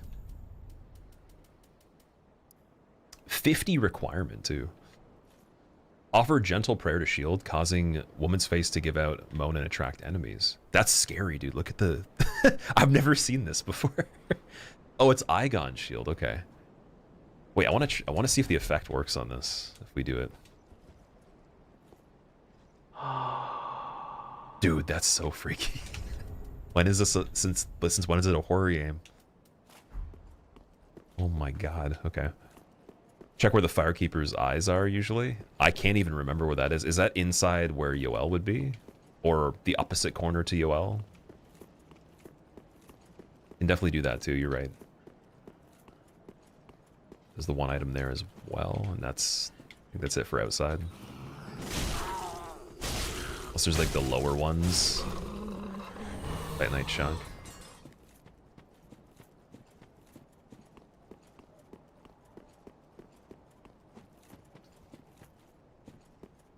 Yeah, usually there's the one at the tombstone right away in here, and then what else we got?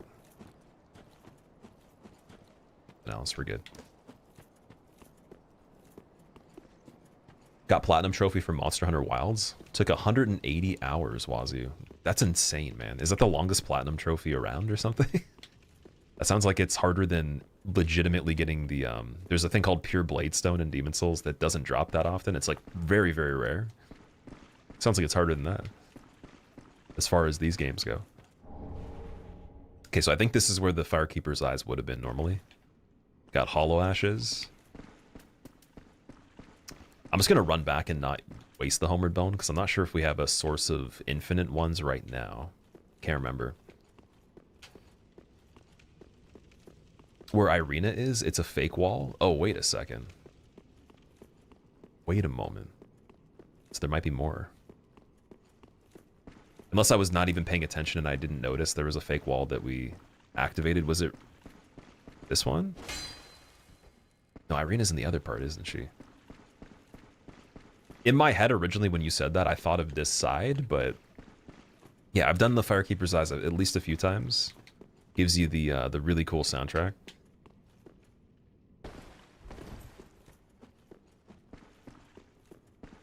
Let strength be granted so the world might be mended. There So we go. The world might be mended. Medium heal. Okay. Atzin Packer, thank you so much for the 3 months. Enjoy your brand new badge. You're looking like a hollow beef jerky man. Unfortunately, I can't say you look like the character today because we're Pepe. We're a little bit more glorious than the beef jerky guy. But again, thank you so much, man. Okay, so now that we have technically Champion Gundyr dead all the way up to here, we could do Dragon Slayer armor next, or I could go to Cathedral. Deacons, it's most likely not going to be that bad for the scaling. The damage was okay when we went there on the previous run. We had Demon Prince there. Problem with Cathedral is there's a lot of enemies. Like, an incredible amount in the graveyard, and they respawn. They don't die permanently.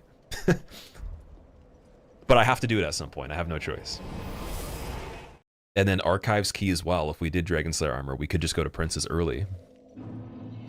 The issue with that is that it's still late game, so it's... The scaling should be like harder hitting than going to Cathedral. So it's a matter of, do I want like a really high amount of enemies that could just be, you know, unfortunate, or do I want to have a way easier area, in my opinion, to run through? But just, you know, very strong stuff.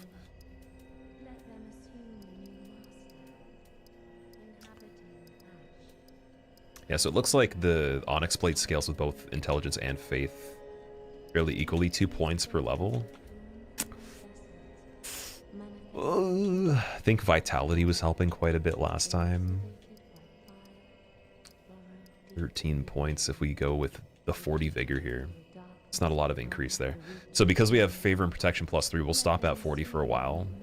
Start getting Vitality now. And then we'll rely on the upgrades themselves for Onyx until it caps out. And go from there. I gotta check the transpositions too. Could examine the tree up top. Oh yeah, we have the tower key too, you're right. Aha, thou returned, and a fine So the day. tree up top you meant from Firelink, So, happened upon the any old one, right? trusted Do you mean like soul? that little alleyway that was by where the swordsman guy was, where the crystal lizard is? I always forget about that. So Priestess Ring increases faith, 5,000. I would trade for that, maybe. A Stora's Greatsword's 4,000. But we can also... No, wait, that one wasn't the one in the... It was a Lothric Knight Greatsword. In the shop. Stora's is pretty good for strength. I think it's regular Titanite. So it's either increases faith or that. And then regular Greatsword for Champion Gundyr Soul. Probably not worth it. Oh, man. I'm going to go with the Priestess Ring. Now, And then I'm kind of curious, is there any casting we could use?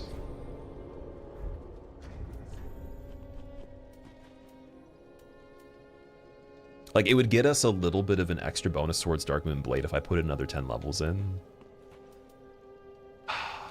We have the Int one?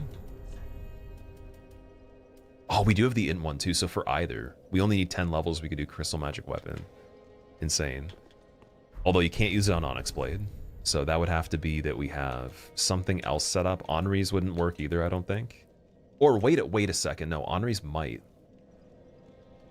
No, wait. Wait, does Henri's work with buffs? Dude, it does. Wait a second. No way. Oh yeah, because we were using it for the luck run. Yeah, it does actually work with buffs. So we could possibly do Crystal Magic Weapon on Henri's and just melt things. But we need more Titanite for that. Of the twinkling variety.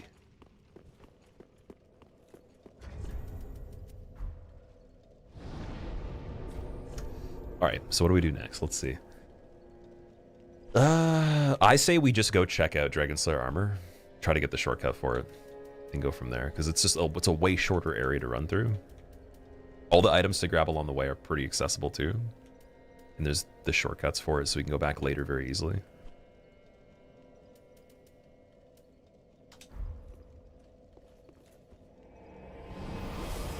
Gage, thank you so much for the good luck, man. It's going good. How have you been? I remember last time we talked, you said things are going really good. Onyx Blade's your favorite weapon? It's the one you use for your first all bosses run, Vix. I can understand why it is. It also looks really good too, if you look at the basic design. It almost kind of reminds me of like Moonlight Butterfly Horn or the candlestick thing, where it's like intertwined.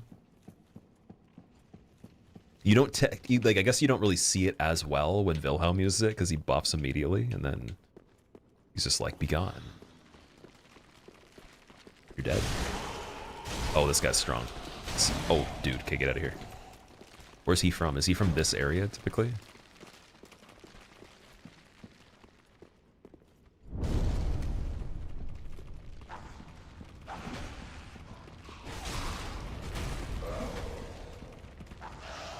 How's it feel not being able to go through the archway?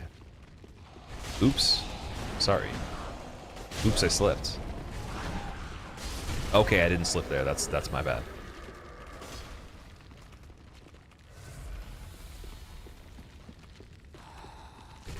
This is what I imagine would happen if they made a fourth Grudge movie.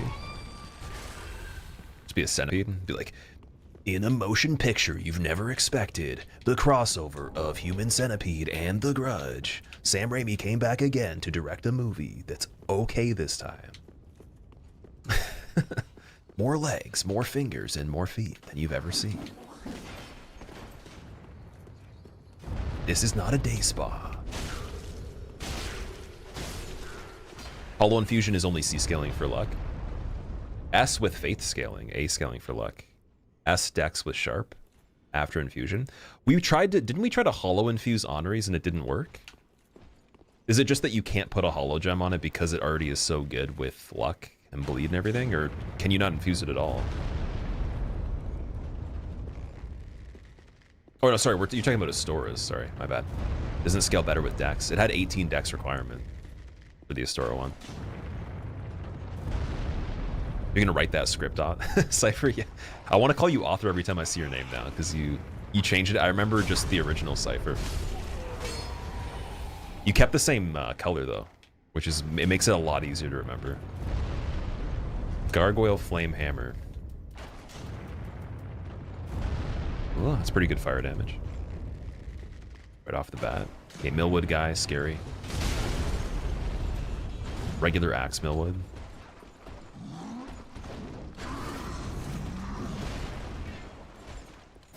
Oh, he still wanted to complete his swing there. I feel bad.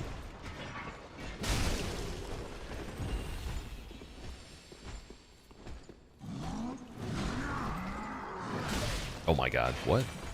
That was a sucker hit right there. I didn't see that coming. He wound up, but I thought he wasn't going to go that quickly. Oh my god, the backhand too. Lazy backhand? That's kind of disrespectful. It's almost like I was a fly or something. He's like, yeah, it's insignificant, tiny guy. Toonie man. It's like Arnold in there.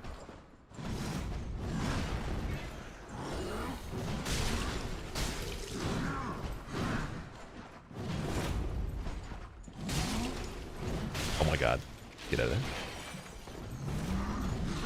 Yep, heal. Okay. And go back over here for a second. And do this.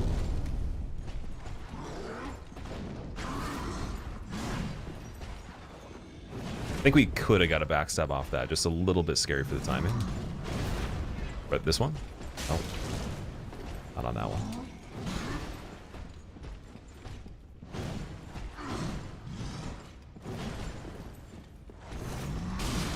There we go. They have a lot of health. Oh, the shield too. God. Like the shield. Wow. Urban, what's up? Yeah, the health bar, it's definitely quite a bit of screen real estate here. Imagine you made a face cam and it was just a rectangle that was that long. You could just see a stripe of whatever's in the room.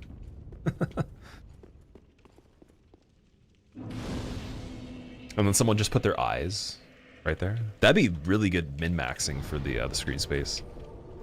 It's like all the information you have is in the item slots. Oh, he came back. Damn. Should have known that. All the information in the item slots, face cam in the sliver that is the health. Socials in the stamina.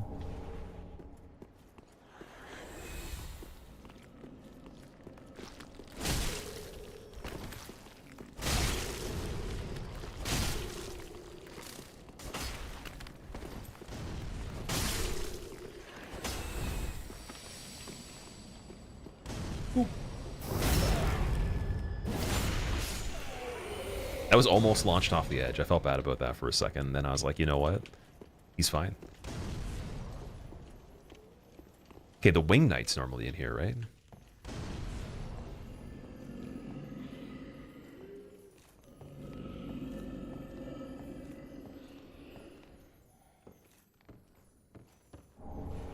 Got the Sigbrow. So that's our only backup heal. And it gives me frostbite. I gotta remember not to use that during a friede phase.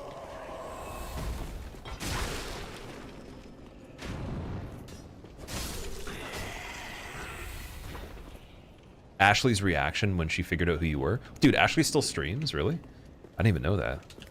What is she playing nowadays? Does she still do Warframe? Titanite scale, nice. Okay.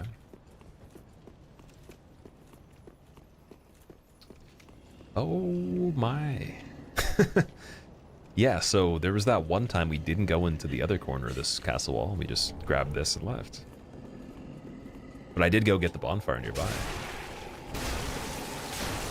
And we just left this guy too, because he was a little too tanky for a pile of pudding on the ground. Starfield, Warframe, and some vampire game. Okay. I remember she was really, really good at Warframe. Didn't she get like a world record on it or something like that with some people?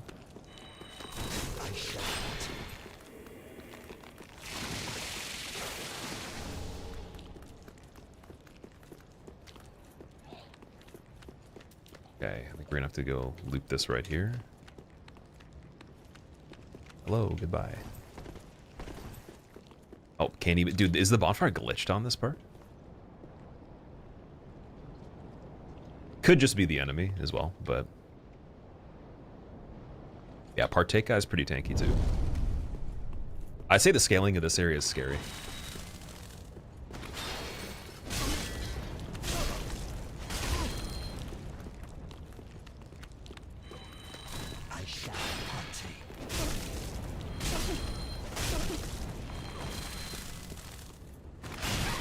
Ow. Backstep. Oh, okay. Ooh. Let's see. Okay, now it works. But if we do use it again, Partake guy's gonna be on the chase other time, so lighting it might just be smarter. And then Wyvern's still here. I wonder if they did that for Randomizer, because it would be too easy if he got switched for anything else. Because we've seen the Wyvern here technically twice. I'm assuming that's not a coincidence on this one. And even the basic Wyvern in the beginning too. Same spot. Okay, Firekeeper skirt, I believe it is comparable to this. A little bit better in certain aspects for dark, as well as magic. Not by much though. Just a little bit lighter.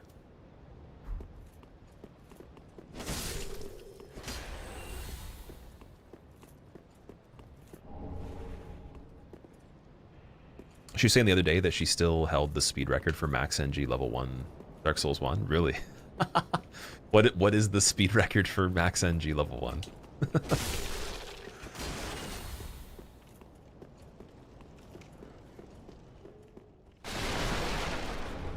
Okay, we got 4 human pine resins there. Didn't even need to buy them for 200. Handmade was scamming us as well. The basic one was scamming us, not even the pawn shop version.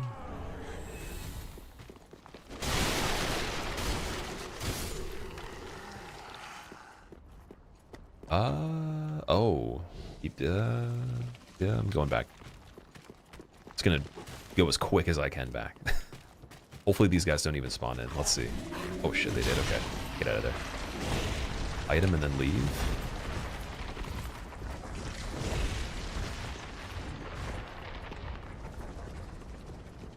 Another thing that I noticed too, they made this armor indestructible so you can do the armor skip every single time. Usually that would break in a lot of cases. I don't know about it even being possible for it to be intact. If you do that even one time, usually you have to even not just homeward bone, but I think you have to leave the area and come back completely. No death, no hit, Pistol Pete. What's going on, man? This is definitely not a hitless run now. That'd be insane. If you find anybody that does that on this, I have an offer that I'm willing to give anybody that does stuff like that. There's a category of run that precedes it, so you find someone that's doing it or you want to do it yourself.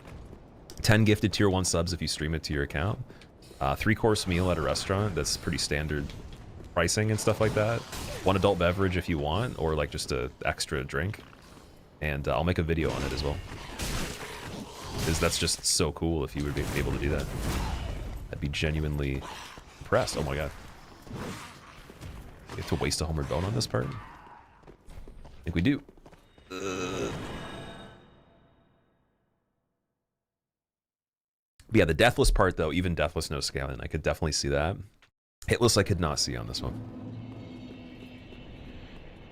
You know, I'm gonna go and level one more time before we go back through here.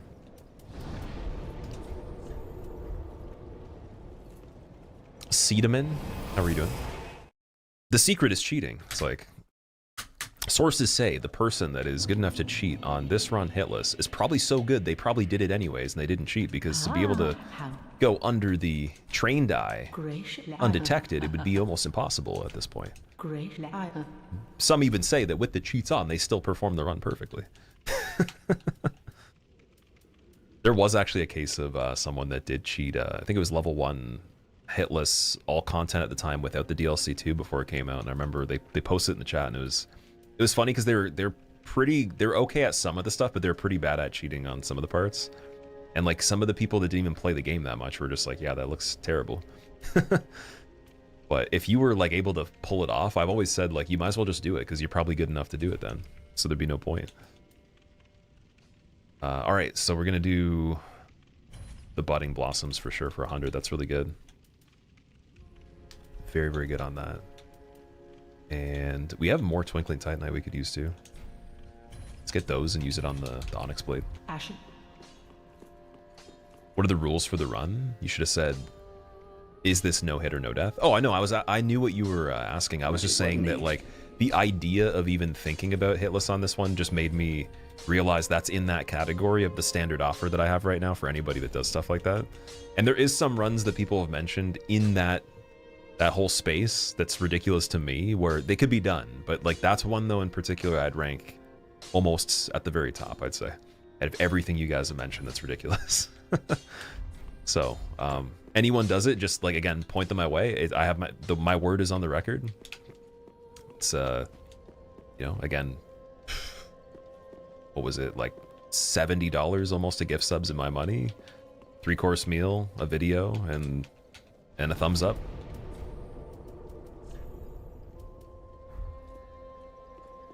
But I don't think anyone's going to do it though. If I would love to be proven wrong, I don't think anyone's even going to try that. Unless you had some like really easy settings on where somehow you didn't randomize items at all, maybe, or you didn't randomize the enemies, maybe just one or the other. Could see that being a little bit more feasible. Even then though.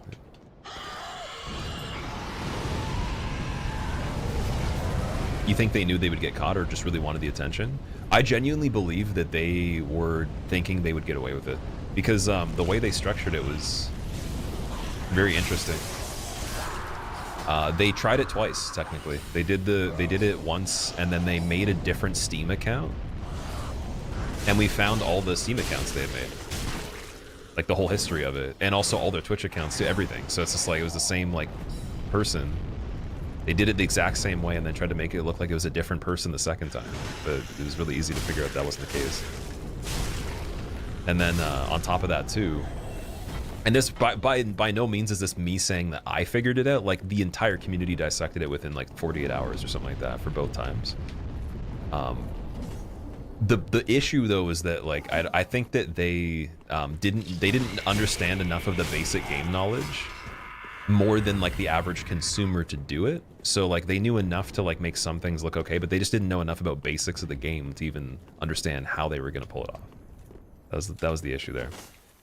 Like there's just some stuff that doesn't make any sense. There's no way you can justify it at all. Like there'd be no explanation from anyone, no matter how skilled, or even like, again, if you just play casually, you'd be like, yeah, that's not a mechanic. That doesn't make any sense.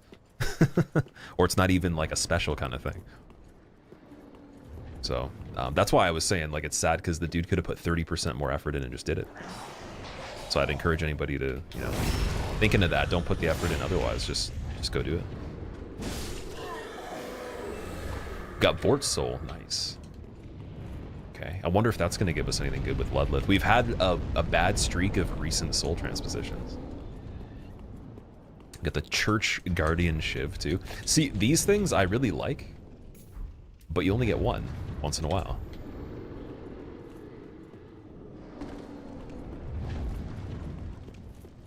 I don't even think that's going to help us. It might attract an enemy from really far away. That's about it. Second partake guy there. Oh, what is happening here? Oh, there's other enemies up there too. Damn.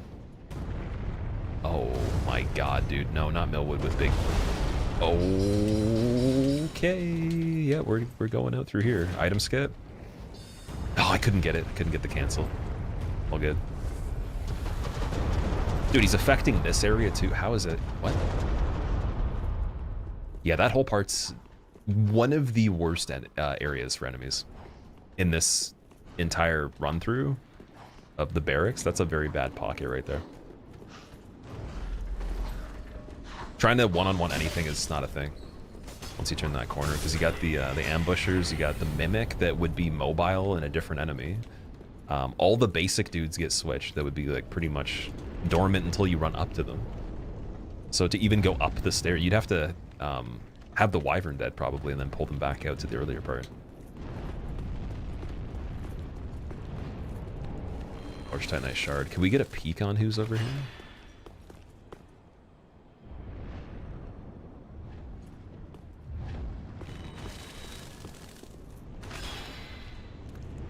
See, I didn't try to do this before.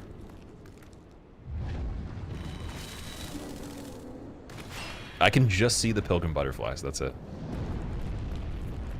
We only have one more homeward bone, so yeah.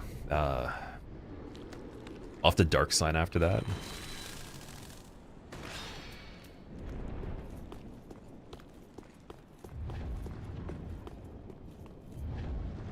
What is this weapon? It's called the Onyx Blade. So it's from Wilhelm in the first DLC. It's the dude that invades you when you have to pull the contraption lever to lower the staircase from the ceiling and get to Friede. The one that's like probably the craziest voice acting in the entire series. Got Moundmaker's Covenant. That's You'll try it if I help you. No hit DS 1, 2, and 3 first. Author, you're gonna try it on this? Carla's Coat? Okay. That's really good. Like amazing for the elemental resistance. That might be the best in the entire inventory. It definitely is.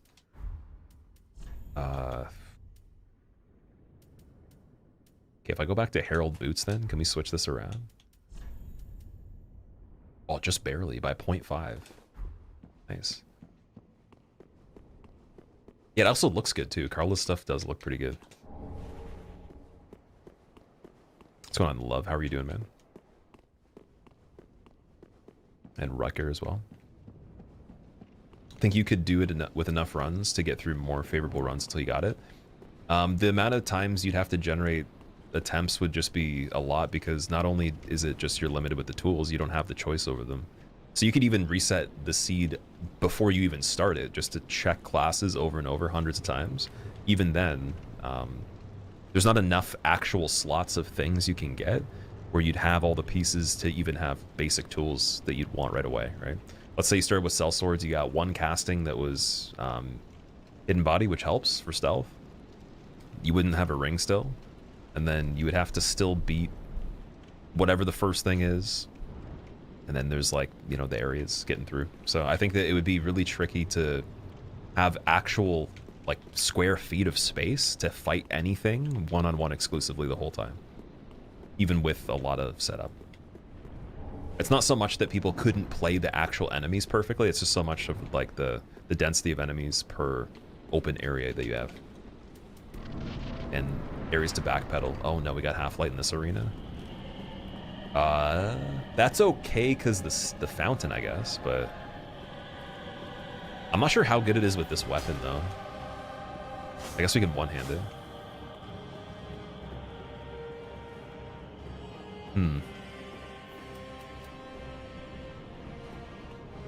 Oh, I got storytellers though, so maybe... What do? We have to kill the one painting guardian and then try to storyteller's half-light. If he gets poisoned though, it's gonna trigger the second painting guardian too.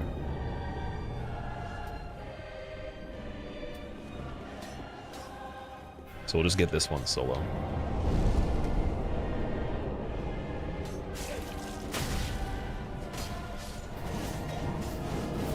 Oh, see, he's already spawning in. Crazy. And he already healing. Okay.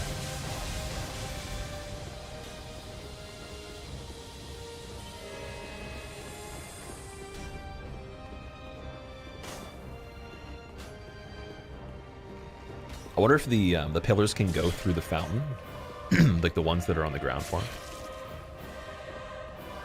Look at the AI here; it's so smart.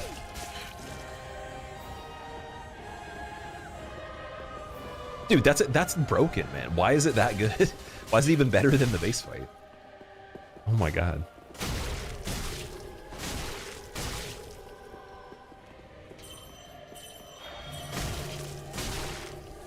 Yeah, you can heal him all you want.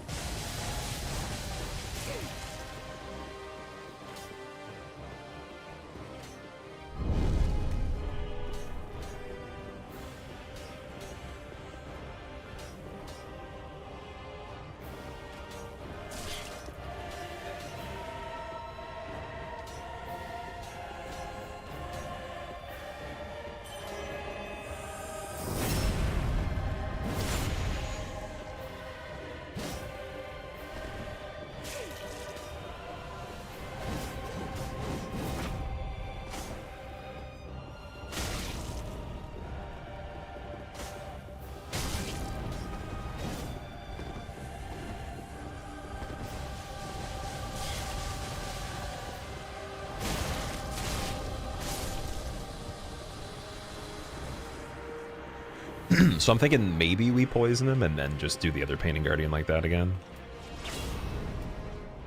See how good it is.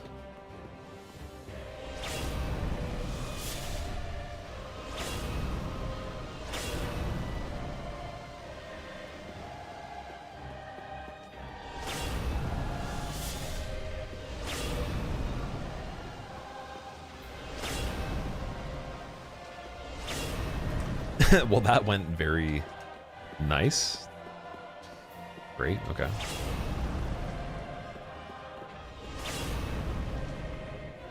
He's got the wax head on too. And then like the regular, he's got no pants still. That's so funny. He's doing the grave tender look on this one.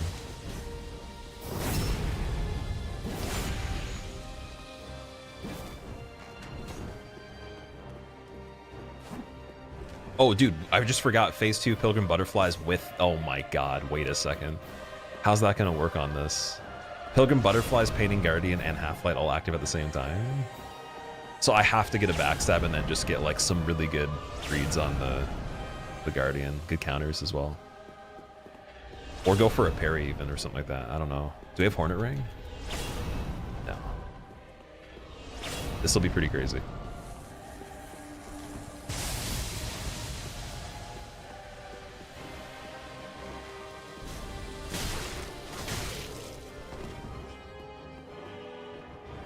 And we also have no buff for that now too. Do I have Holy Water? I do. Nice. Okay. Definitely using that on this.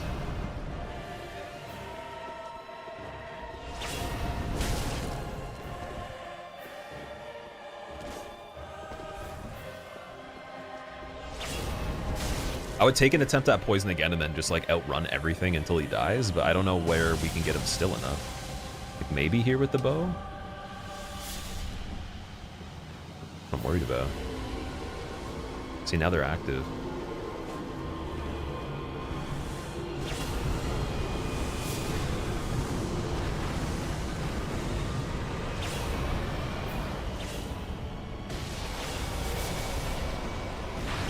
Please, please, please, please. Poison, dude. No. He doesn't want to go for it. One more? Come on, come over here. Dude, it's gotta work. Come on, dude. No, it's not going. He's not going for it at all. There goes all the FP. I guess we could play it. We could still play this. It's just, it's hard though. It's hard to know what's gonna happen with the Painting Guardian at the same time, and the healing as well. I think the healing's gonna be the issue. She's gonna go for the heal right away, and then on a laser too. Imagine, and then protected. Oh, this is nuts. Okay, we need just halflight and the pilgrim.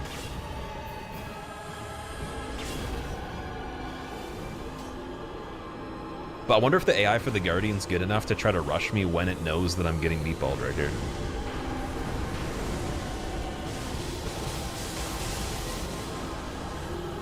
It kind of is. Oh my god, that's cool. Okay.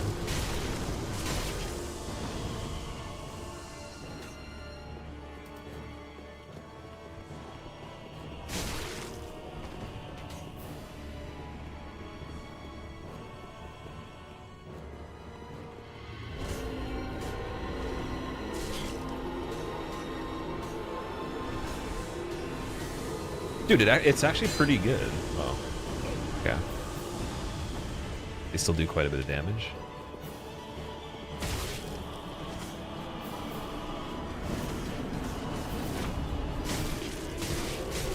Oh, he does too. Heal it up. Ah, get the backstab still. Okay, it healed itself. That's fine. This is okay. It can do its buff, whatever. Get over here. Don't heal halfway. Don't you dare.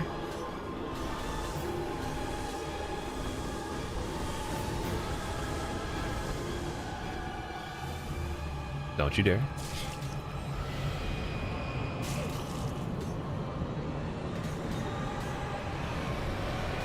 Get big one from that side. That's fine. Effective. Friendly fire, please. Nothing.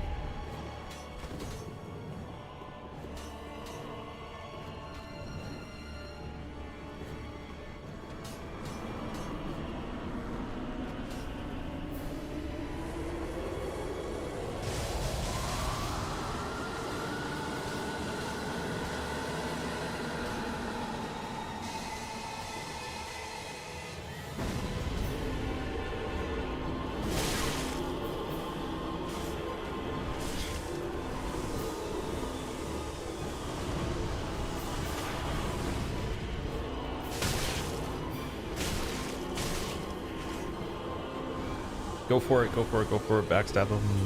Do it. Yes! Okay, missed backstab. That's fine, that's fine, that's fine. Halflight goes for snipe. We go for this. Go for the attacks. Don't chicken out of that. Check for heal. Space. Keep in the corner. Space. Check for heal. Ugh, cancel. Yes. Okay. Perfect. That helps.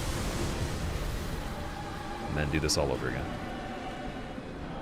With pilgrims. I never would have considered this fight in this arena before. It's very interesting.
He tried to check for arrows. Did he bust? He did the bust scratch animation.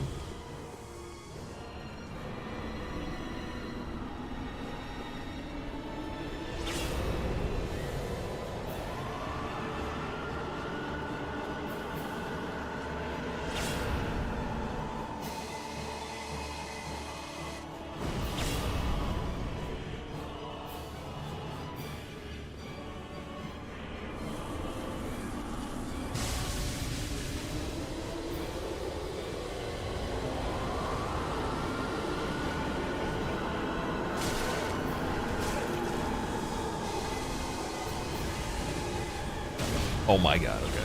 Nice combo there.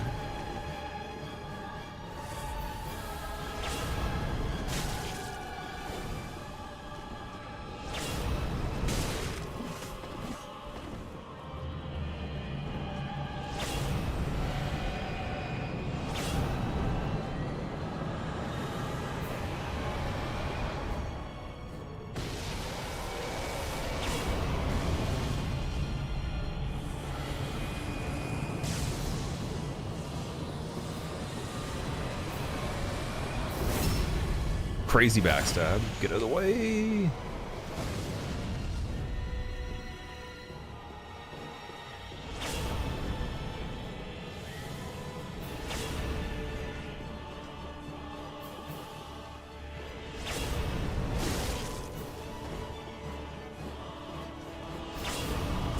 Nice, dude. Halflight in place of Dragon Slayer armor. Phase 2 Pilgrim Butterflies. Scaling was pretty crazy. Spirit Tree Crest Shield, what does that do?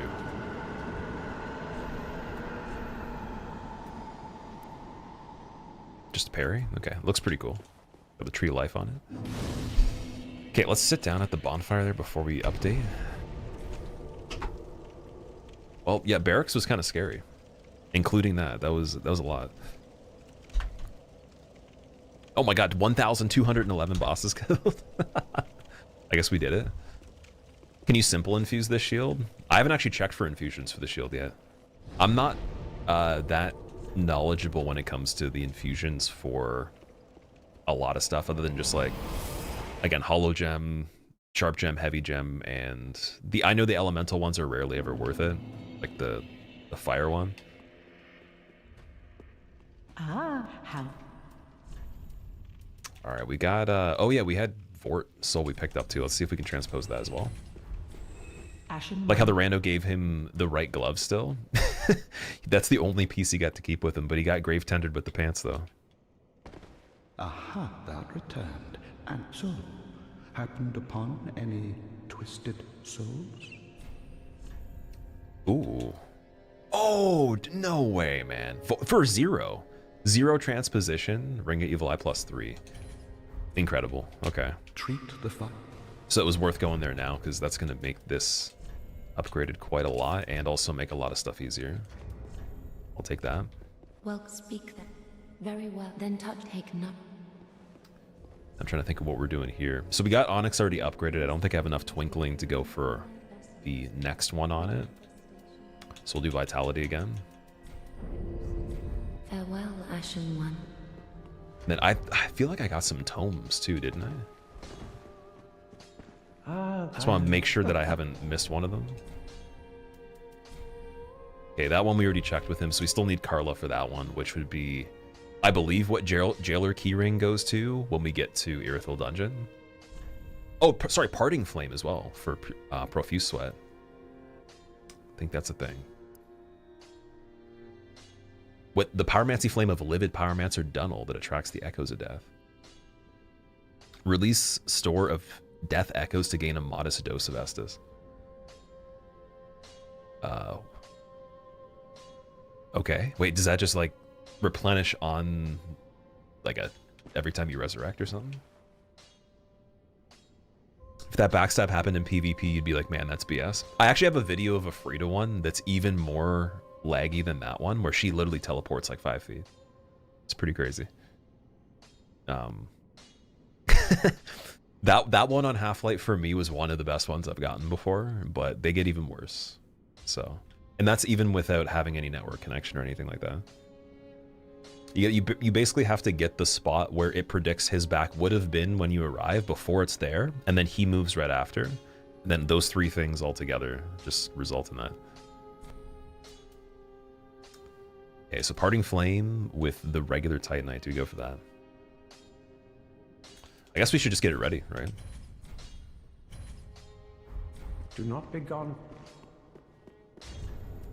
And then I don't have the attunement yet, so attunement to level is the next goal here.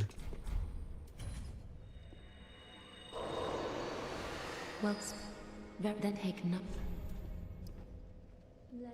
We don't even get one slot. The attunement's so low. Farewell, Ashen One.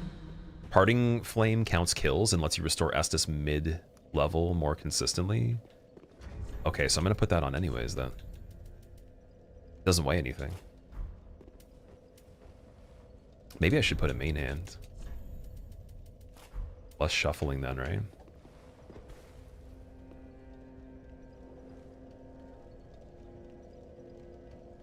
It's a long animation.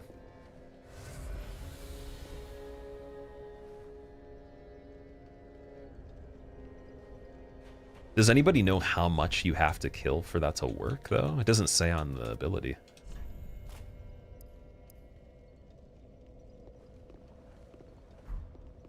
Omelet, welcome back. Thanks for the good luck as well. That shield is twinkling and already has the HP regen. No simple infusion on that one. Right. That is fair, yeah. This one's probably the best starting shield you could get if you want to survive. You think about it. Alright, now that that's done, could check out Cathedral and see how that's going.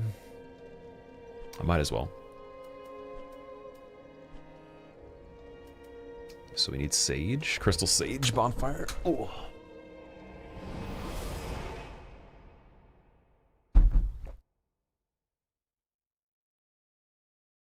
Has a hidden ability to leave a trail of fire when casting. Really?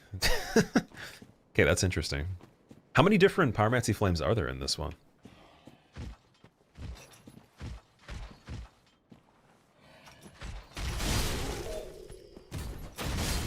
The double plunge. Guy got hit so hard he forgot who he was, and then had a whole new identity formed from the amnesia. In the second one, he was like... It's like, I am Mark, and then he's like, I am Peter. He's just like, I'm Jeff. Wasn't even randomized. Yeah, he actually is normally in this area, although I think he replaced the Crystal Lizard, didn't he? So you got, technically, I don't even know if it would be like promoted, it would just be mismatched. The mad scientist was doing some experiments on the lizards. Oh, dude, hidden body, yes! No shit, dude. Spaghetti man, okay, like, get out of here. Don't get back to back on the rat here. I don't know, can we get back into the other area?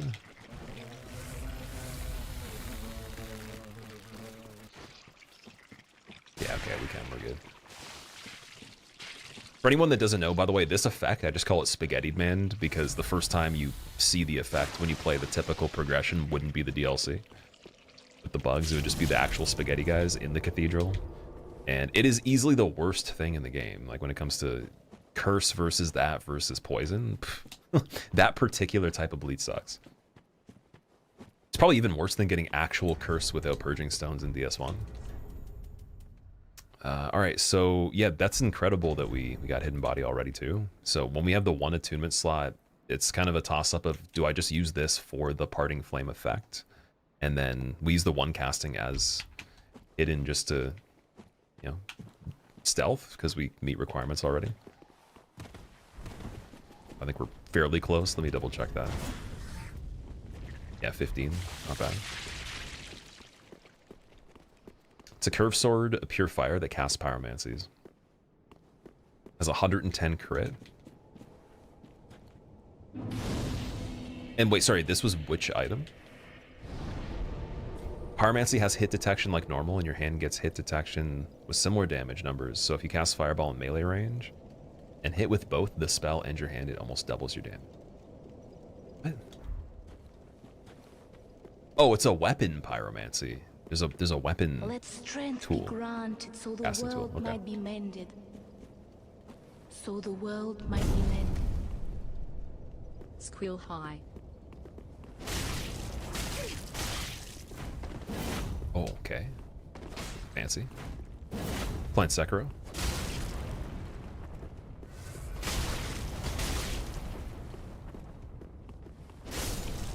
You didn't have a lot of Estus. I kind of feel bad about that. Just gonna drink a bunch just to, you know, sips for the fallen over here. And hey, you know what? Maybe that actually got us the hidden blessing in trade for all that Estus. The game was like, I feel bad. You have no more drink left, so I'm gonna give you some. Funkeldorf, thank you for the 77 months. Welcome back. How are you doing? How's your day so far?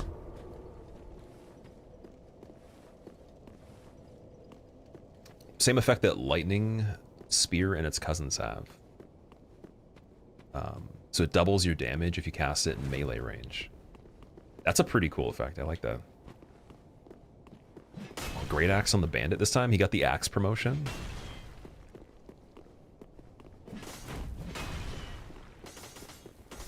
What?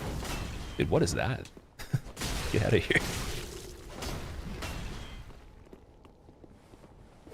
Oh, not worthwhile for the counter.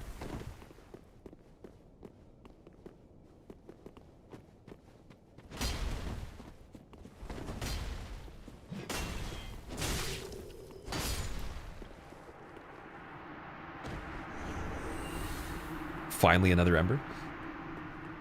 How's run going? This one's going pretty decent so far. I would actually say this build, aside from like some very, very non-important items to me at this point, is actually a bit better already. This weapon's a bit harder to use than Sellsword Twin Blades, which we might still find, but in terms of the key setup, I think we have more keys that I'd actually desire at this point in less time. I've definitely played it a lot quicker, and I should be a bit better because I did learn some of the enemies last time. That doesn't necessarily stay, though. You have to still keep playing good, but not only that, too, if we don't get a lot of repeats, we got a lot of hard stuff out of the way, so it's decent news for later if it doesn't do the repeats.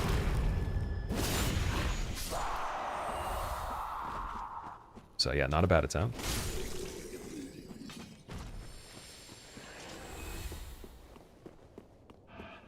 Demon Scar, transposed from the soul of Demon Prince. Super effective with Sacred Flame. Looks like a backstab, but even works when hitting a guard. Okay. Yeah, I don't think I ever made that one.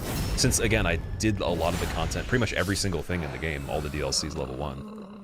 So I wouldn't be able to utilize it even though I had the ability to make the stuff. And I picked up so many different items, just no use for them. And then my PvP experience was a handful of times in general.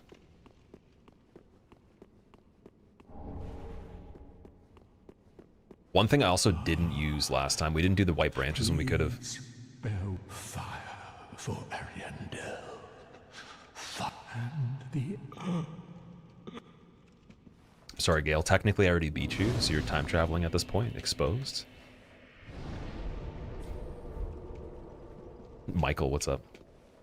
Wait, Look at the headpiece. you've the same scent. Oh, wait a as that second. woman. You can see Gael's.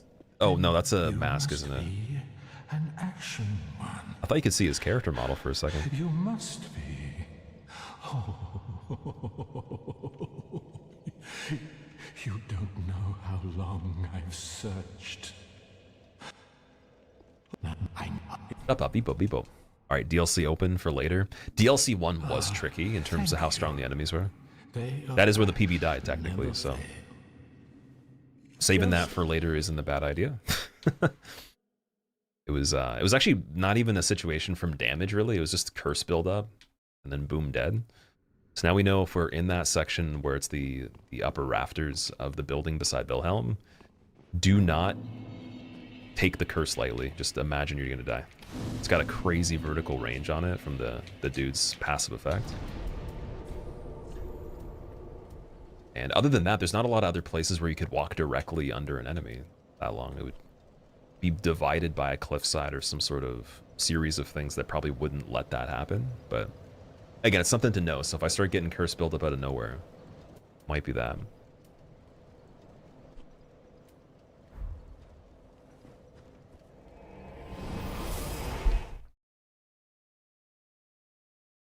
You don't want to see his character model? They might have skipped making a face for him.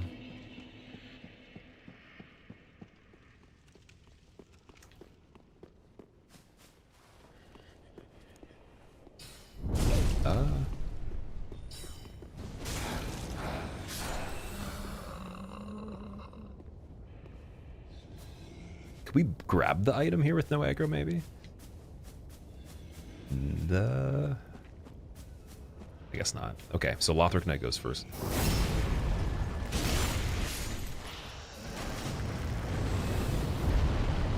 Get bug.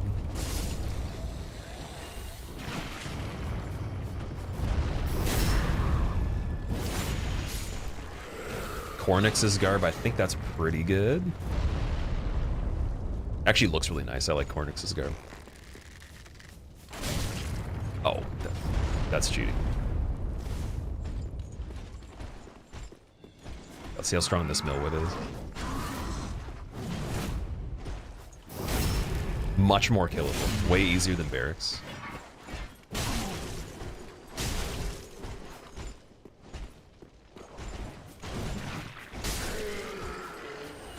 And then these guys are the ones that actually don't respawn. Up here, though, once we get to this part, it's where it's a toss-up, because it's like you could literally just be here forever. They're going to keep coming back. Someone was saying after hundreds of times they're gone. I can't prove that. I've never done that. Might be the limit of what the game could generate for them, but the other option is mainly just running through at that point. And again, we don't have the bow. We don't have anything stealthy. There's nowhere to really slow down from the chase in general until I think it's like the first archway where you'd get the red pellets usually. And that's with the enemy types we had before. That's not necessarily guaranteed. I'm just referencing that. So let's have the homeward bone ready just in case. Oh, there's a ring knight, of course. Okay, so he's gonna go pretty crazy. Unless he's not activated. Oh, he's not even activated, thank God. Okay, this might be actually better. Oh, there's a regular jailer right there. We gotta get that immediately. Get the backstab on that. Get away from this dude. This guy's a regular halberd. Tall looking priest dude from the cathedral already. Oh, crab over there too. Okay, before we fight the crab, let's see, is it approaching? No, we're good.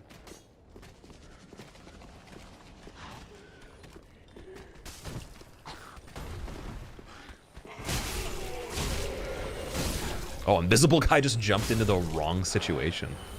And then he got deleted. And then they got put back over there. And the jailer's back. Why is that a thing? Who reset the area? What? Are we playing seamless co-op, man? What's going on? Did someone not tell me something? JSD, what's up, man? Welcome back. Enter the fog gate. Why'd I hear boss music? Well, you know what? That's better than whatever just happened there. Health bar seems crazy after Dark Souls 2. It's a good point. They did make it a lot more modest on that one visually. They humbled us a lot. It goes really well with the no scaling too. It's like, well, you thought you would have some chance with feeling better about how much the health is, but you don't even feel better. That one's actual suffering. This one's like, it's the opposite. They make you feel really good, but it actually isn't that good though. So, I don't know what one I want. I think I'd rather just have it more brutal the whole time.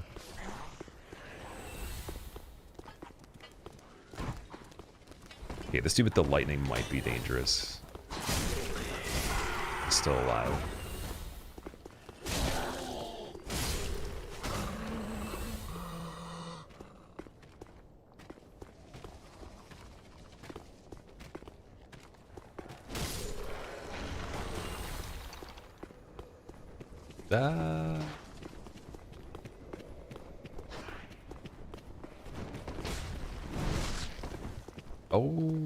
Okay.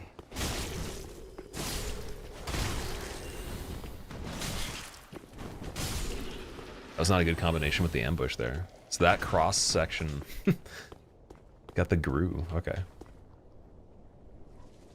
Back with your ribs and smoked corn on the cob. You know what's actually funny? So I haven't really wanted to eat ribs in a very long time, like just in general. It's something I used to like when I was younger, but I had them a lot. It wasn't something that was that appealing over time, but the corn definitely, it sounds appealing, dude. I love corn on the cob. And it sucks too, like it doesn't really do much for you nutritionally, and it gets stuck in your teeth, but it's so good.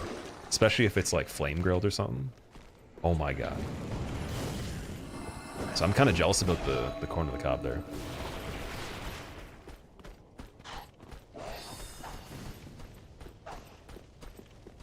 Jay, thank you, dude. I appreciate it. Oh, dude, and the crab guarding the door is not great. I think we can make it, though. Yeah, it's just chilling still. They must be too big to function in this area. Oh my god, the bone wheel's friendly firing that guy. Yes. Keep going. What? We have never seen that happen. I didn't even know that was possible, that bone wheels could hit them. Got an Estus shard. It's about time.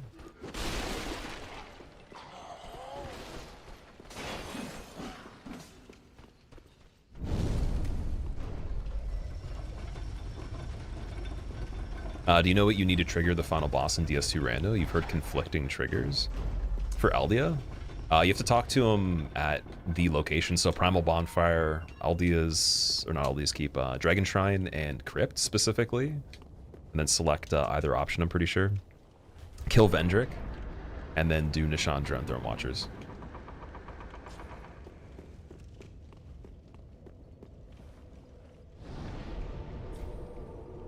Mexican street corn is so good, if you've ever had that. I'm trying to remember if that was something... That might have been an ingredient in a taco that I've had before. Like, it wasn't on the cob, though. It was specifically... It might have just been called that or whatever, but I think I went to a place that had tacos and they called one of the ingredients that. It's probably not even the same thing, though. Yeah, I think I've seen a documentary that had people making those, though.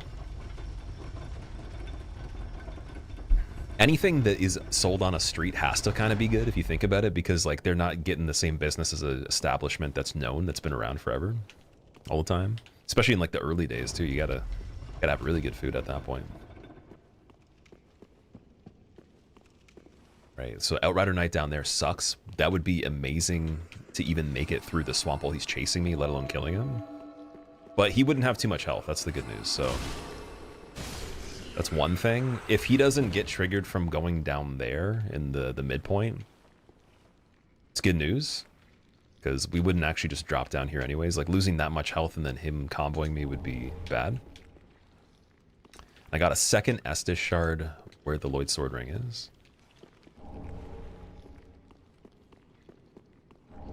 Gothard Twin Swords, those would be outside the entrance to Archives.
Dude, the fight with the Herald for 1700. Oh, man. I would actually have ran from him, but if he could make it, if he fell off the ledge and he was in the water and survived, that would not be a good combination with the Outrider. Outrider trigger range might be farther than the Giant.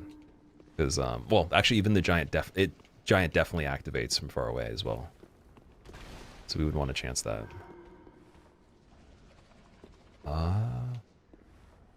Crab in the ceiling. Okay, let's check up here first. We weren't really able to do this last time because we had, what was it? Judicator Argo was putting phantoms on this level here. And they're invisible. So you have Phantoms of Leto and then the Legion of the Archer guys, and you can't see them at all. They're just... They're everywhere up here. Oh, dude, we were just talking about... Yo! Okay, wait. Is this the weapon that you guys were saying? Let me check that out for a second. I think that's the exact same thing you guys were just mentioning. Okay, that's really cool. Street food carts are also much cheaper to set up, so you can get very bad food that disappears quickly. You mean like, they try it out, but they don't succeed at it and don't stay in business kind of thing? Or you actually still see them selling it somehow? Because I've noticed that like just a lot of the cases where people have come back over and over and there's like a reputation built around a certain kind, or even that, you know, people that I know that have made businesses like that, or they did like the food truck or whatever, it's usually the food has to be really good. Like you can't just like have some stuff where it's like, yeah, some of the menu sucks, like some of it's good, but we just come here for this thing. They usually are more niche too. And also, again, you wanted to, you know, take advantage of possibly even traveling or finding a really, really high traffic spot versus a location you have to actually just establish and stay there before you franchise it or whatever, or extend it.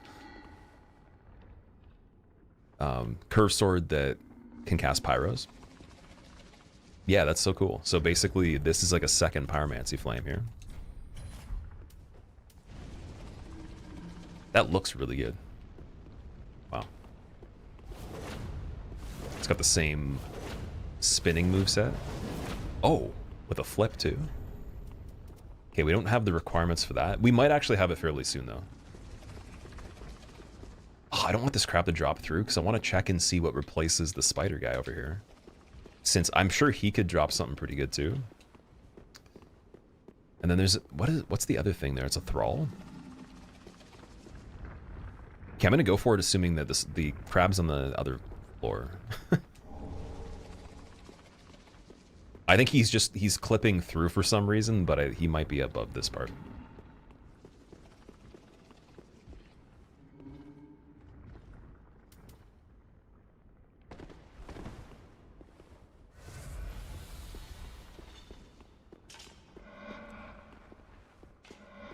There's no way that's a regular... No, there's... What?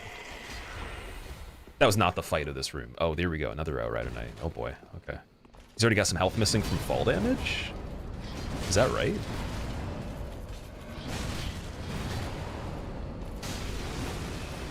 Okay, we don't want frostbite.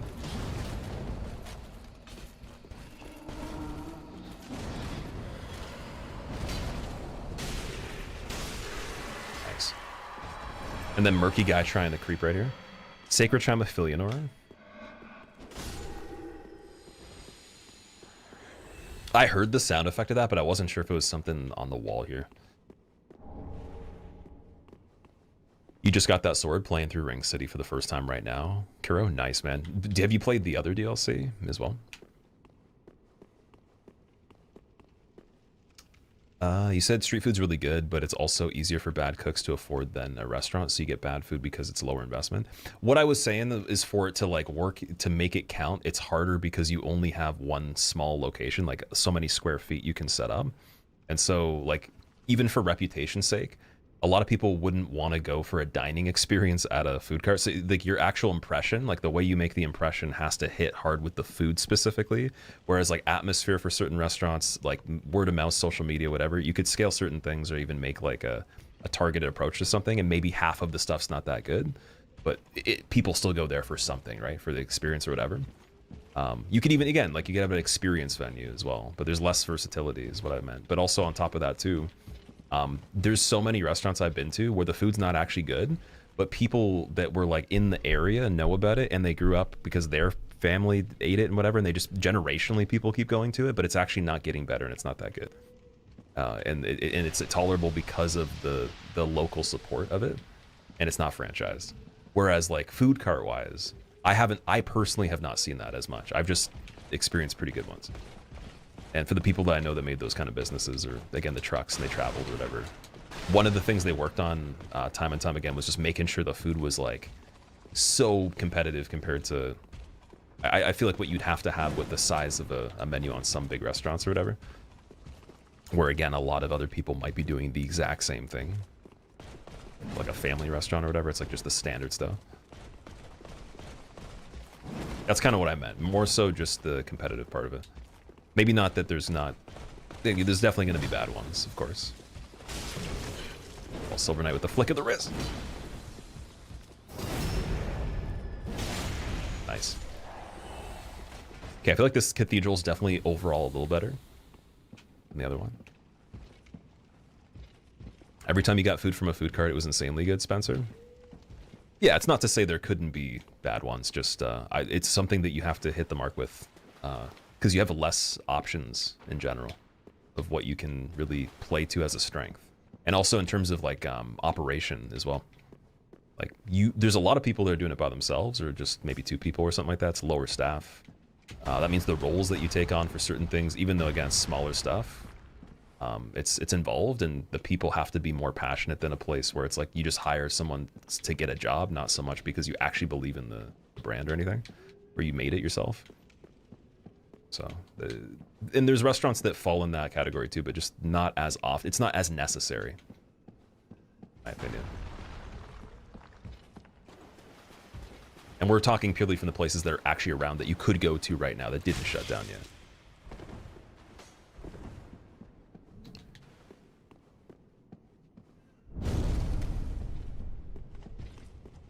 I think that the Cathedral Knight might be a risk here.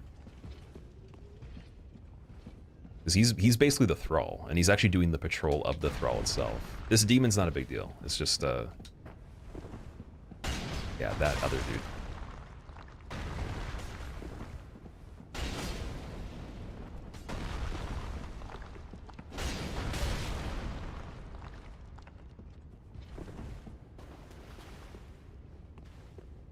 Oh, I can't even lock on.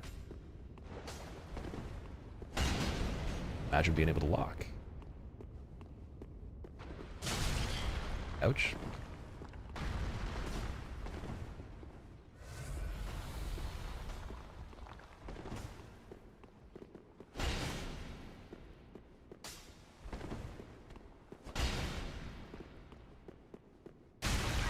I had that really good when I was doing the other rotation. It was clockwise. Oh, hello. There we go. Silent spammy demon dead. This actually still looks better than the other one too. From the previous attempt when we went here. So Cathedral Knight's facing completely the other direction here. Yeah, we're gonna take down the Gru first, then the Pontiff Knight, and that alone should be good to get up there. Kill any enemy chasing us, and then at least get the shortcut. Ooh. Oh, he potatoed at the wrong time. That's not good.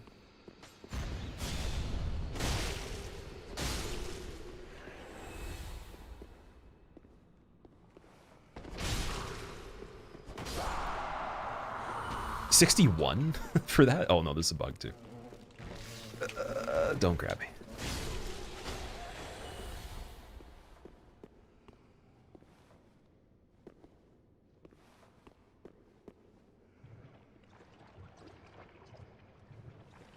Oh my god. Yo, that was such crazy timing. That was at least frame perfect there. That was like half a frame perfect. Oh my god, man. That scared the hell out of me for a second. It didn't have a sound either. So they usually are like kind of like a jump scare. I forgot that he was going to do that. I thought it was going to be a Pus of Man transformation, but it didn't have the dark effect on it. So I was like, okay, we have way more time. Oh my god, that was so last second. Spaghetti Man over here too. We got to get out of here.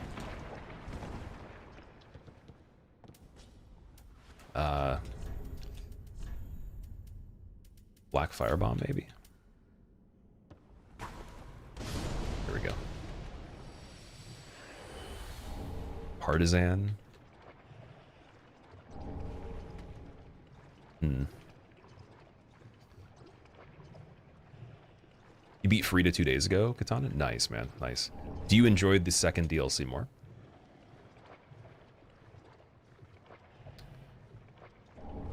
More human pine resin. Finally, more Homeward Bones, though.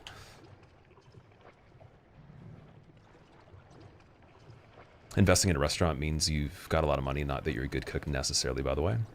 Right. You can also get you can get investment money for businesses though and not be the person that owns it too, right? You can pull investments from other places. So people that put the money into the business don't necessarily actually make the menus, make the food, make the concept.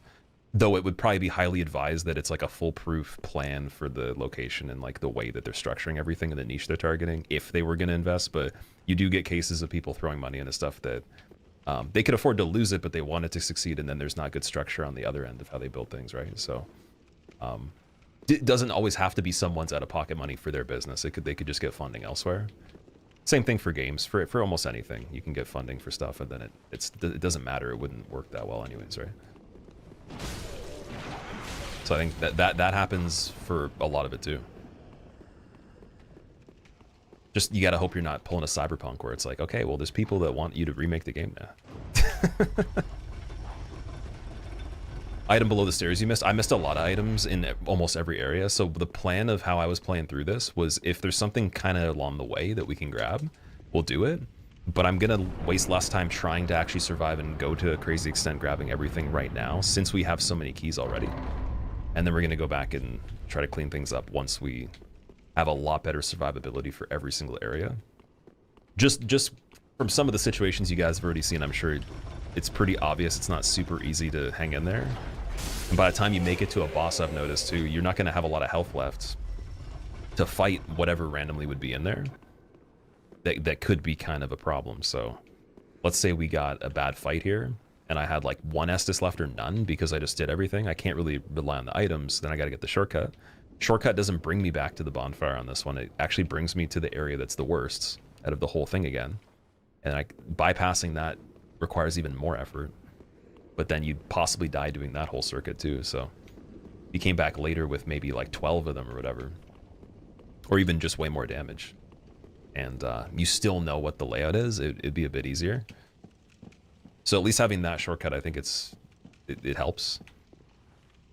And then I can go through the VOD and look at every item location we didn't check too. Oh.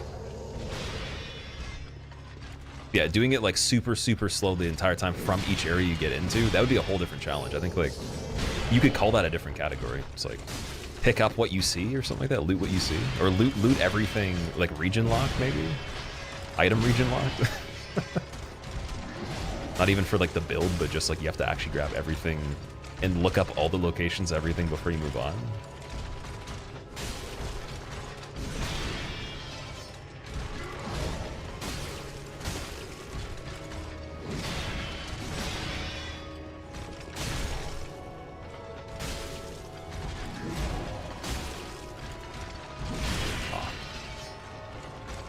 Start roll.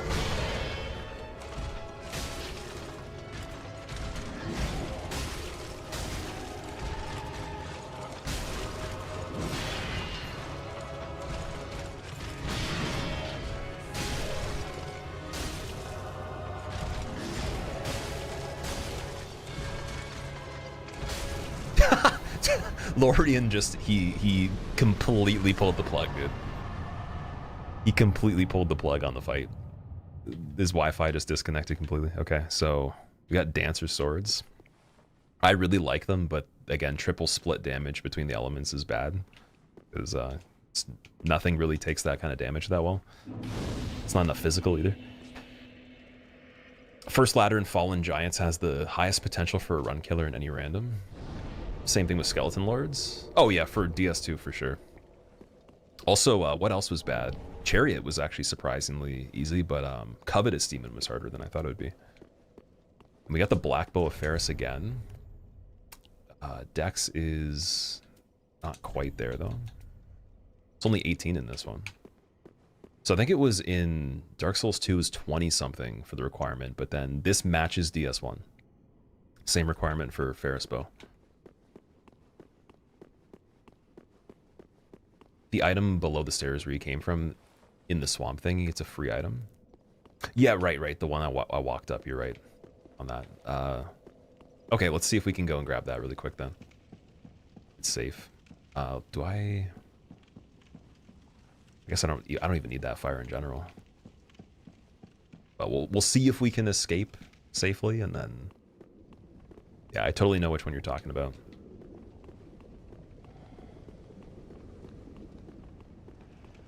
What's my Estus Flask upgrade level at? Can't see because the face cam. It's +2 at the moment. Also, I can move that slightly. Oh, dude, all the enemies came back. Come in. Nah. All right, you know what? I'm good. I'm good for now. It's normally the Drang hammers. Okay. What's going on, ham salad? Thank you. You are too. You're the nicest looking ham salad I've ever seen. But I also will say though, this is disappointing probably. You're the only ham salad I've seen. So you don't have much competition. You have any planned Sekiro content? Been thinking of picking it up again? Zed, there is stuff planned for Sekiro, yeah. So there's the speedrun marathons with all the different formats that we haven't even really gotten into yet. So we just did a basic one to see if I could even pretend to speedrun. And it was okay. It was like the 10 hour, 15-ish. It's aiming for under 10 hours. There's the good version of that one that actually is practiced decently, like leaderboard type times, like maybe top 10, top 20 times for each game in a sequence with no resets. And then there's the level 1 version. There's different ones where, you know, only magic, only certain types of build setups that would all have Sekiro in it. But one thing I actually really got to do on Sekiro is a level 1 run. I've never done that. And then that'll allow me to actually get a lot better at it just overall.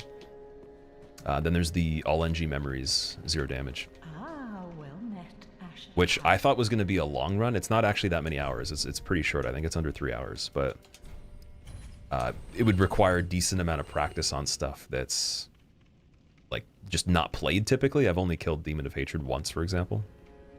So that would be something that would require a lot of practice. All the basic hard stuff would require refreshing, and then the easy things I think I could pick up pretty quickly on it. So that would be after the DS2 run that we routed that was hitless, but then there's so much stuff coming out. So it's like we just have a problem now where there's too many things. Night Rain is this month, and then there's, you know, obviously still all the runs that I'm working on at the moment. I do want to do randomizer deathless for all these games, including the no scaling version of DS2, which I was talking to somebody from the community. They thought I could do that really quickly, that's pretty knowledgeable on it. But I think that they're not considering the people that have done it have attempted it a crazy amount. So, and they're also incredibly good. But that is one that I do want to get eventually, so we'll be doing that here and there. And then there's the 5-game damageless run too, that was part of the marathon, as well as the Ninja Gaiden playthrough on the side of that. And like, you know, amongst a lot of other things. We're not at +5 TM yet, no.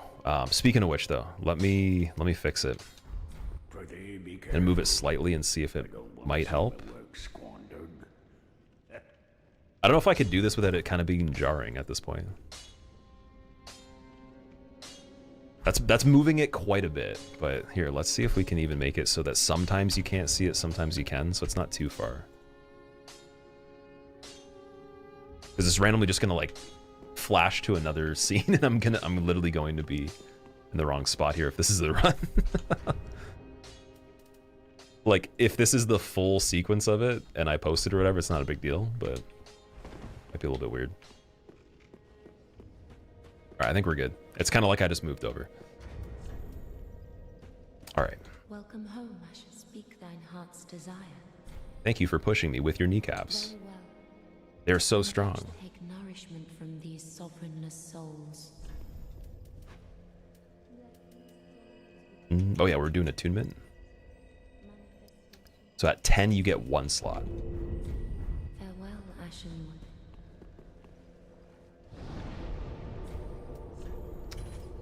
And then I think it's just mandatory. We either have to do Hidden Body or we do the Profuse Sweat for the resistance.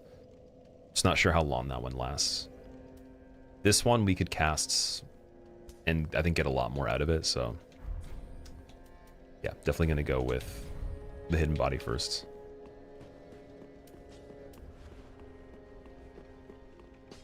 What about Pope Outfit? When will that appear?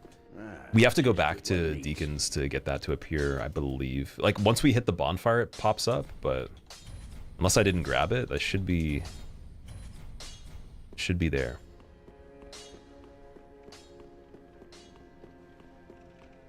Ruckus, it's going good, dude. How are you? Welcome back. Yeah, let's go check and see. I usually do grab it, but I wasn't paying attention, though. And we grabbed it. Okay. Let's go to Irithel.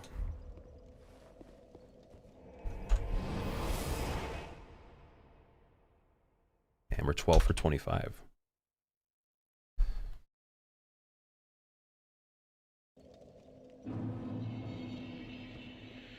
Drang hammers are right after Pontiff, dropped by one of the 2 NPCs that attack you when entering the square. Interesting, okay. Can make out the number now. I'm just gonna have to pivot. Oh no, I'm disappearing. I'm going to the place where that that one enemy did when it just got deleted.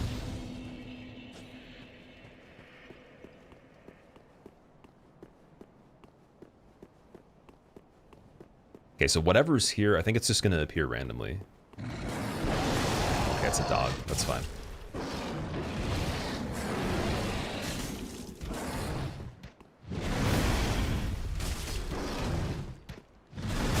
Oh, what if it can launch over the side here?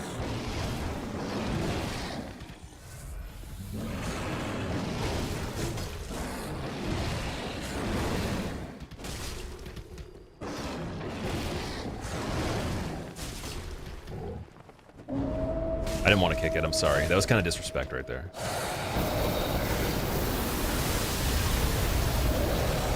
Ooh. Oh my god. Heal it up, heal it up, heal it up, heal it up, heal it up. Get out of there, get out of there, get out of there. Oh my god, thank god. Okay, we're good. Tiny spaces.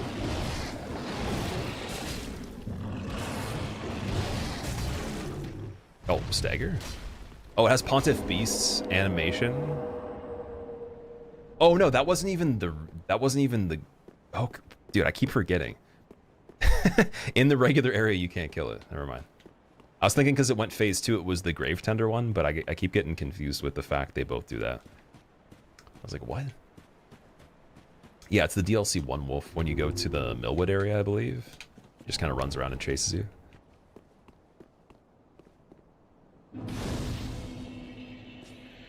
A fitting replacement. Better than getting the Wyvern there, in my opinion, because killing Wyvern in that small of a space, you could definitely get into some situations that would quickly end, for sure. So got Way of White Corona and Preacher's Right Arm we had before Storyteller Staff, Bless the Run. You bought Dark Souls 3 yesterday, but you can't play it till you finish 1. Is that a rule that you're giving yourself? That's probably for the best, though. You're going to really enjoy it once you get through all of that. I would say this one's most related to DS1. Like, you even have this area. I would say Boreal Valley into Anor Londo. It's like basically Lordran, just in the future. And then it has some of DS2 in the DLC as well, which is weird. But that's explained through the conflict of it, I guess.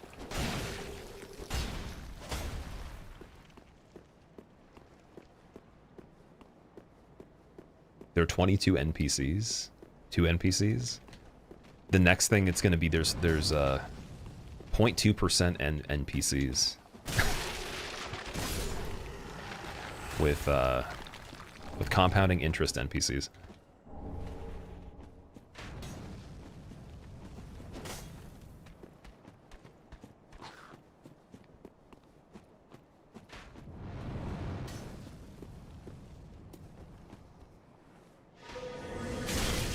Okay, he helped me cast that faster.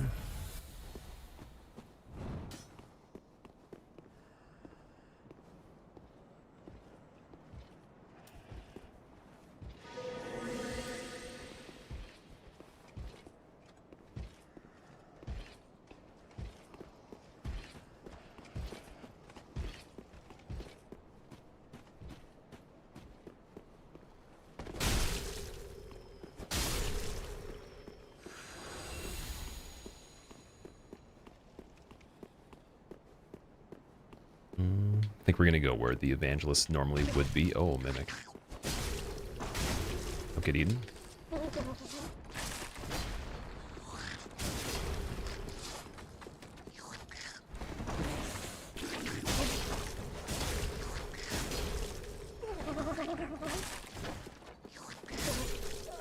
Oh, that scared me a little bit. Where did he come from though? What was that? Was that supposed to be like the lizard or something? Why did the dog drop on my head? Oh, you know what? No, sorry, I teleported because it's broken by default anyways. It probably ran from a different place. That's a weird teleportation there though.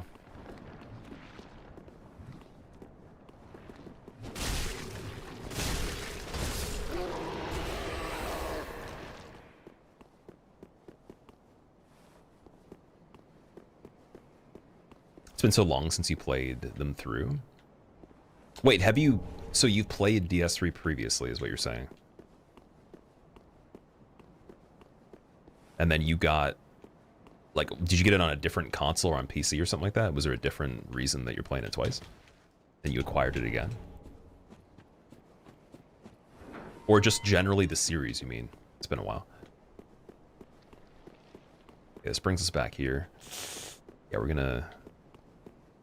Can we even... No, we can't go back through there again. So this is the one downside to leaving the other enemies alive, is we let them patrol, and then I let some of them live. Never seen the Mimic Spit Attack. That one I am not as familiar with, so I'm not sure what that would have done. Just didn't want him to eat me while he was crawling.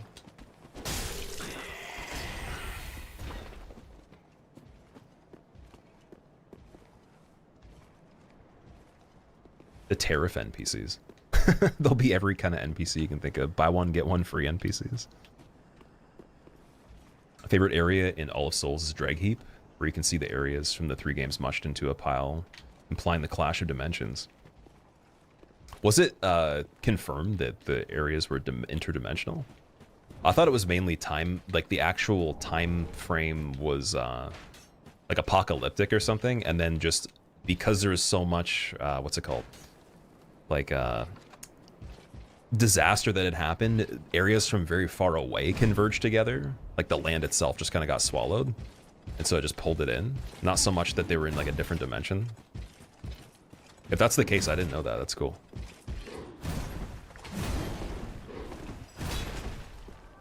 Ooh. Oh, dude, whoa, okay, chill. Super fancy flick of the wrist with the under the armpit stab concealed by Cathedral Knight, giving Lothric the assist that he didn't confirm. In a world where Pepe needs to run as fast as possible to escape the goobers here. Led by a thief with a dagger that thinks he's actually the captain, but he's not, he's just being used as bait.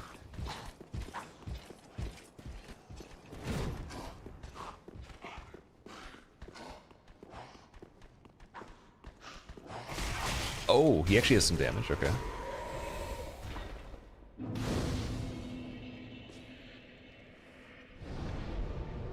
Implies the halt of flow, causing stuff to flow over from what's in front. Same way time is convoluted. Sounds more accurate. Wasn't confirmed that they're different dimensions, if you remember correctly. Solaire confirms you're crossing dimensions in the first game, you're always bleeding into another worlds. So he talks about that for multiplayer, though. Right, so like that's why you can see summon signs. I think it's to explain that if you saw a sign on the ground, it would be that they have their own respective world that does splice into yours a little bit to justify multiplayer and PvP and all that. But I didn't know that that was the case specifically for like timelines between the trilogy's locations, in the sense that like if we were even thinking interdimensionally, then they would all have to exist anyways, right? Like all at once in every dimension, if there are places. Or you'd assume they would. If the land itself is just aged over time or far away. Like there's a planet of some sort.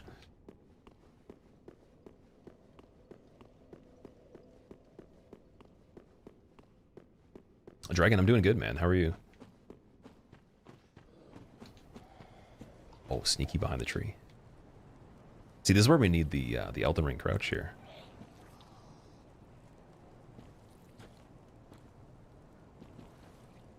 Sometimes I just like to look at the view of the landscape.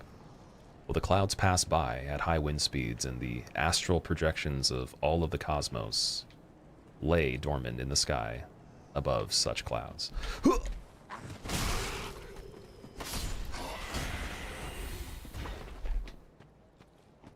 Soul of Aldrich. Okay. There was an important reason for this guy being here. Let's hope we get a good item for that. The transpositions in this particular game are actually good as well. So we haven't been able to transpose any kind of weapon when we did the Deathless DS1. And then in 2, we checked Strayed. Strayed was okay. There wasn't anything we ended up using that was that good other than the Dragon Rider Twinblade, I believe. So yeah, transpositions are easily the best in this. You get a lot of rings. Crystal Soul Spear as well, and the Dark Hand as well. Twinkling Titanite, okay. Are we at... We're at +4, so the last upgrade on this only needs the slab. And we can buy 2 of them. So I gotta do that before we check Pontiff.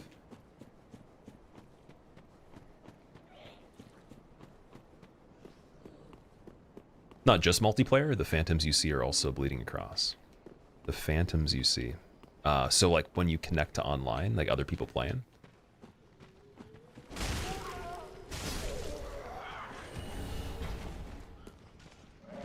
Oh, I didn't even remember the ladder over there this time.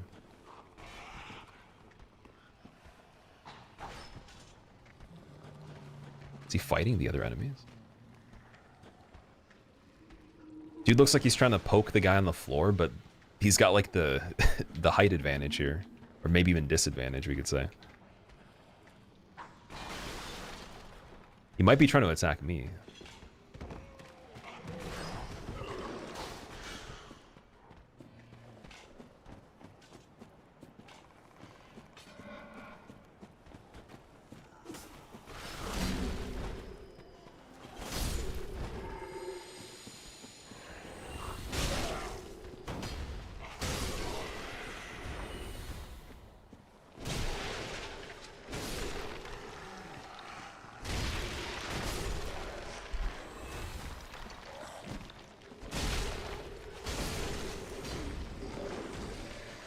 Okay, they're respawning. I think there was one type of enemy in this one that came back twice, and that was it. So maybe that's the case.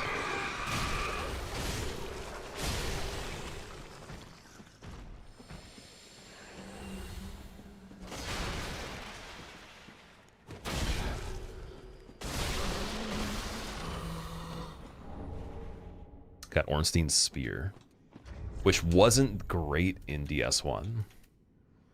It's got 20/20 requirements, C-scaling dex. Doesn't the lore say pilgrims are from another version of the world and crossed into the one we're in? Yeah, I guess so. There probably is quite a few things with the actual characters that are, for sure. I was just kind of getting at the idea that like land itself, like let's say you had like a planet that was understood across the trilogy, like everything's happening in the same world itself, but the lands are different. And time scale is the only thing changing that. I was thinking that no matter if there was a dimension or not considered, it would still be there. And so my understanding, and again I might be wrong, but my original understanding was that time got to the point where the actual land between everything else was eaten, and then things just got pushed together. Tectonic plate type shit.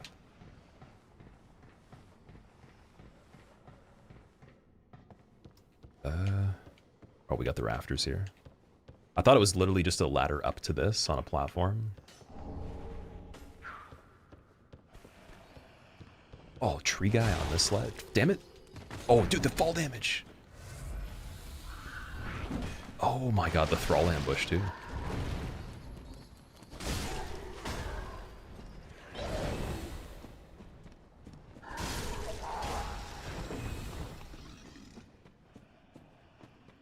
Time's not linear. Very true. Like, I was actually over here in the future, and then I knew that I was, because it was convoluted, so that I assumed before I even did that I would have fallen, and then I brought extra Estus that I got already from upgrades we haven't seen yet, that we technically did. And then you watch this already, but you're just remembering from the amnesia you gave yourself for more enjoyment. Sponsored by Miyazaki.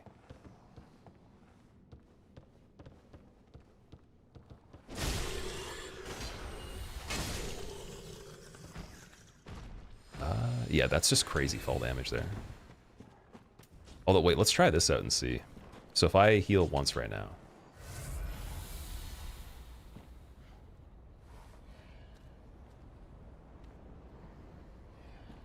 It's still not doing anything.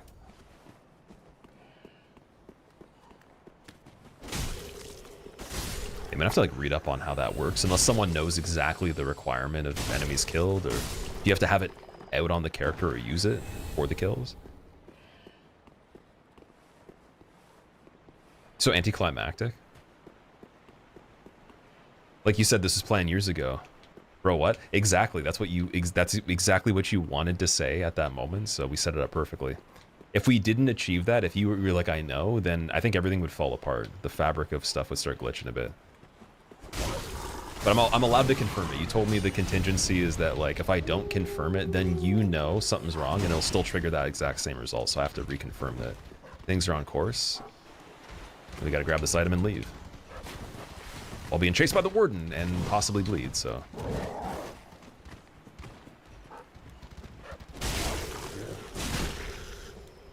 Let's go back up here for a second. I think this one's kind of dangerous. Yeah, it can reach. Dog can't reach on here though, for some reason.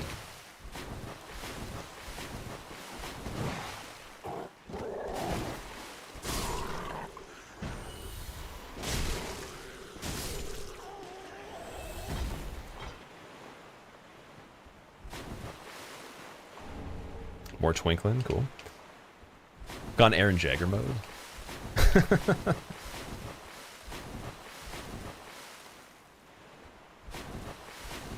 Is that baby Sif? I guess so, yeah.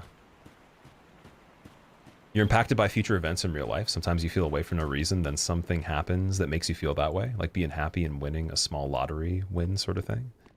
Interesting.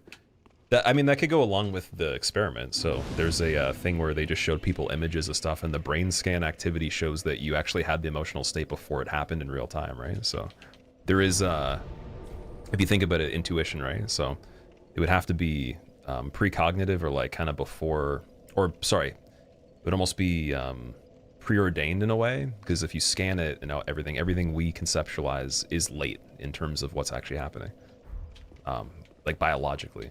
So beyond that, then, if it was, let's say, outside of neuroscience, and you know that hits limits when you try to explain certain concepts that are a little bit more deep, then I'm sure that goes in other directions too. And then obviously nonlinear time, quantum, whatever.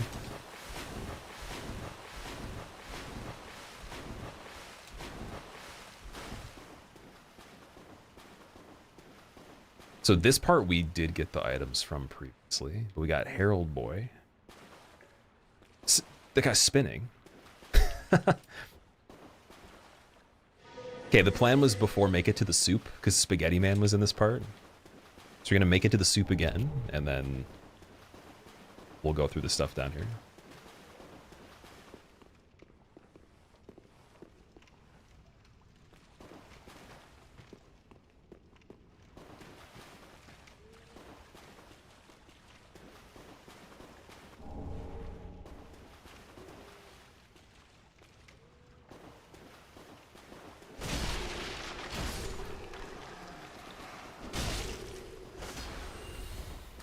I think the Herald is stuck. He might not be able to chase me properly.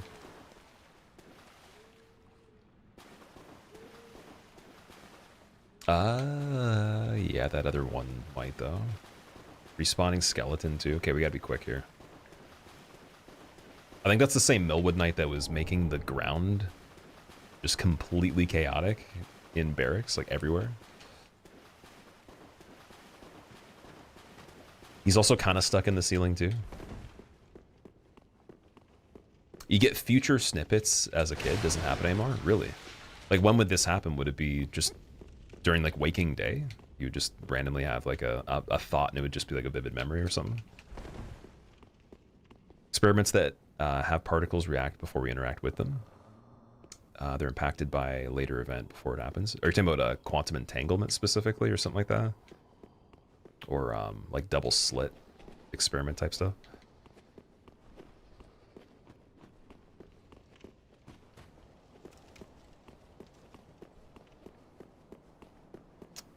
It's late though with the speed that light travels to your eye, and then you need to subconsciously register it too.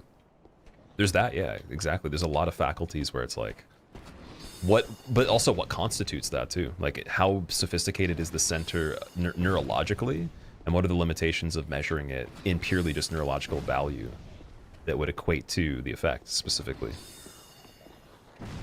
And then, like, if you start to like take away certain functions of somebody, or let's say certain executive functions aren't there, and you see like anomalies in certain studies, whatever, like how's that happening?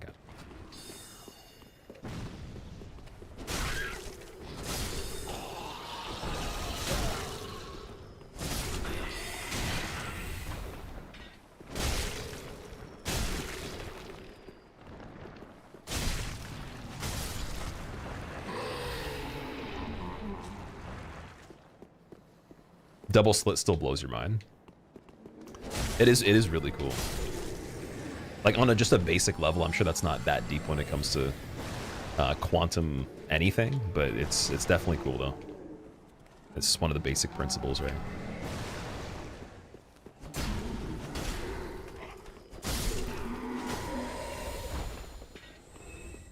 Okay, this part's very chill too. This is actually easier than vanilla game. Usually the dogs here, I said this last time too, they would be not the nicest, and they'd be like rushing you down immediately. Morian Blade, wait a second. Harsengoff, thank you so much for the Prime sub. And welcome. Welcome to, can I not die this entire stream because people bet channel points on it, and some people might have bet all of them? I hope you enjoy. Unfortunately, like, some people can't bet on it now, but we'll do it for the next stream again too. Because I wasn't sure what path I was going to take and how many bosses we kill. But, yeah. Welcome, Harson. Okay, I want to see if this actually does... thing. Heavy loss of HP boost attack. Curse. Yeah, okay, so you still get a red tear stone effect from Morian Blade. Which I don't think would be worth using in this. We have red tear stone as well. If we combine both of those and I was willing to play perfect on something and I really pulled it off, that would be insane. But I don't think it's worth it. Sounds wacky, you know you're positive it wasn't deja vu. See, like, that's, so I'm not saying that like I can identify with that, or I know that for a fact the same way that you might have known that experience, but there is some interesting things that we've talked about in chat before. And some people that I do know, and I've known for a very long time, have stories that are crazy. And it's like, and they claim, they stick to it. They're like, yeah, it happened, or whatever. And it's like, there's no way to really prove or disprove anything, really. It's just their experience. So I take your word for it that something happened, for sure. Just, I'll always, like, relate it to stuff that maybe you just don't understand the way it works, because we don't really know a lot. We just like to think we do about a lot of things.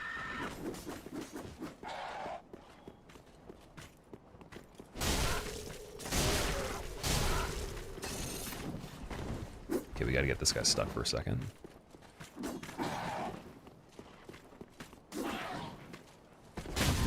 Oh. I couldn't get the crit. So yeah, these guys are pretty dangerous if they get the bleed on you. If they don't hit you, they're fine. They're not actually that bad at all. Was there a secret area here?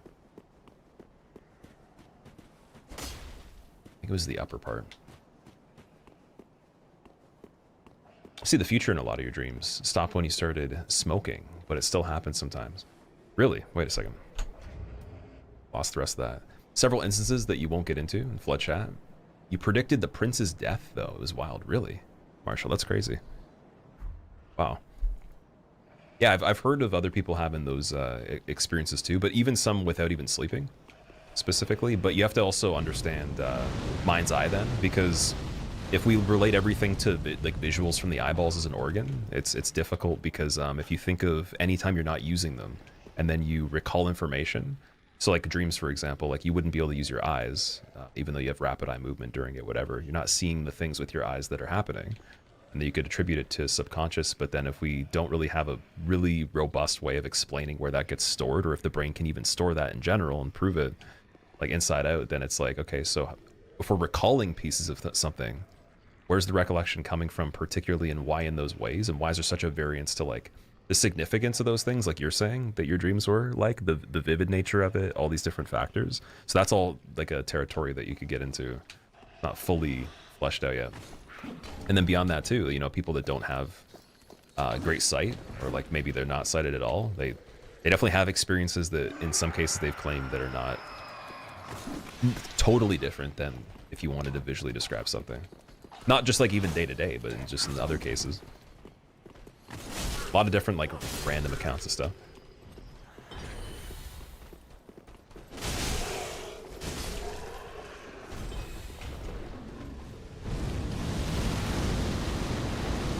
Oh, we got a Pontiff Knight coming in hot. Dude, with the Scythe. So he was actually in the next area normally. I don't fight this one that often. Usually we just run by him when we go into Pontiff's arena. Possibly have to run and space the attack, or just get the last second iframe and then fight him. Fight Pontiff. You ever tried Convergence mod for DS3? Harson, I've done 2 playthroughs of it, yeah.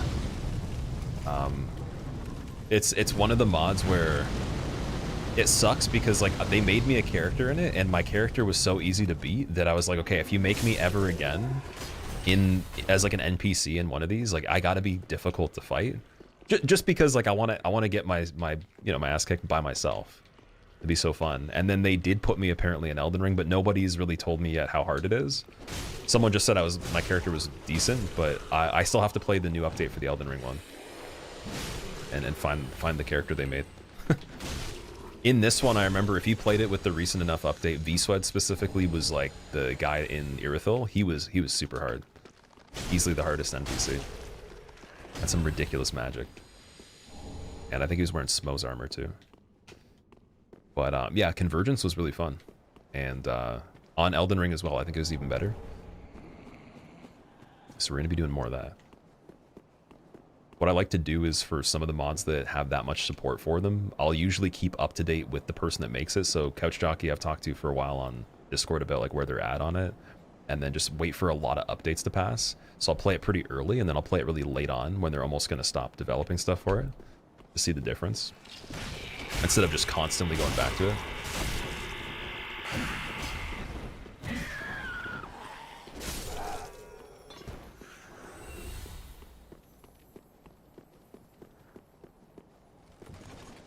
Oh, dude, that's a scary corner there. Oh my god. What are you talking about? I just want the shortcut.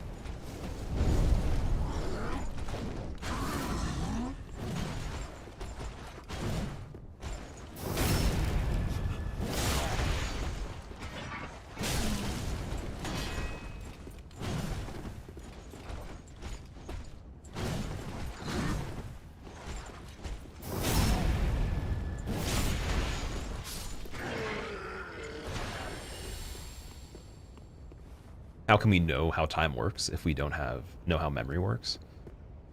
Well, one of the things also too is that like, are they, you know, how separate are they? And like you can think of it as like a subcategorization. Maybe there's, you know, a lot of things just overlapping no matter what. And then you have like bubbles where things could be considered different. How different are they, right? Are they even different? There'd be a lot of questions like that first and foremost. And then how much influence you would have over it, because we already know with recollection of like basic memory on a super basic scientific level, there's not great recollection of memory. So like if you were trying to say, hey, this happened, whatever, you would forget certain parts obviously of what probably happened at that time, and then maybe like certain parts would even be different than how you remember it too as well. So tons of obscurity in like the more mundane way, and then also in like the super weird way. Oh yeah, this is just okay. What? So we've had Wyvern. We had him for Nameless King. He's got pretty low health, thank God. He did a crazy amount of damage, though. That's the one issue.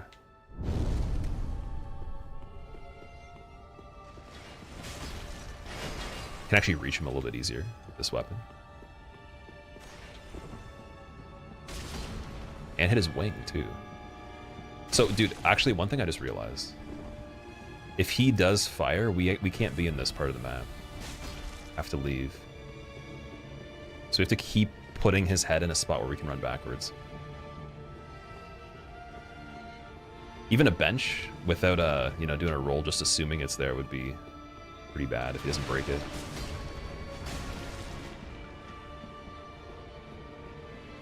We're getting pretty lucky for the fire. Didn't do the flying one. Nice. Is there a phase 2?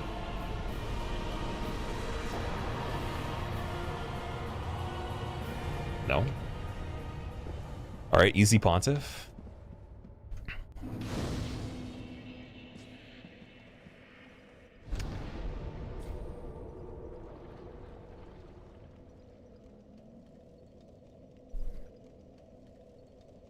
Not bad, man. We have access to a lot of stuff right now, other than just obviously Archdragon Peak, like last time, is not on the table. I don't think anything is that isn't normally there, other than we're halfway to Cinder, and then we have Tower Key as well, which might get us other stuff that's good. So yeah, we just continue this to Aldrich. We do Yorm, do Princes, and get close to the PB at least with what we have now, and then it's. We don't find anything on the way over there, or through all that stuff that progresses even more, then we got to look for Path of Dragon, and then the small envoy banner at least. Oh, we have DLC. We have DLC 1 technically, and the access to the beginning of DLC 2 if we beat DLC 1.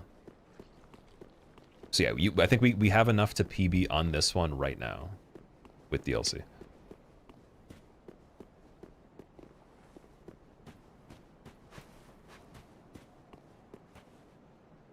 Okay, we're gonna go back really quick. I'll get the final upgrade for Onyx.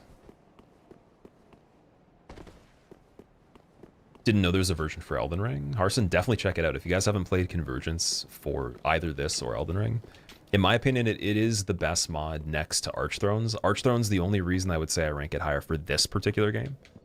Doesn't exist on Elden Ring, but they did such a good job of repurposing the environments, which doesn't happen too much. It's really hard to do that. They made them imported from other games in general into this engine, so that's really cool. And it opens up a lot of insights into how they would handle things in the future if they wanted to go like really big scale with different maps and everything. That's a big improvement in my opinion. Well, very then taken. And the way that they structured the maps, they made them better than the original ones. Like Hyde's Tower of Flame was way better, easily. It was the best representation of it you could make. Not just visually, but architecturally and the way it flows and where it connects into other places. The desert was really cool in Archstones. So whenever that fully comes out, I think that'll be the best mod for this game. But Convergence for Elden Ring, easily still the best that I played.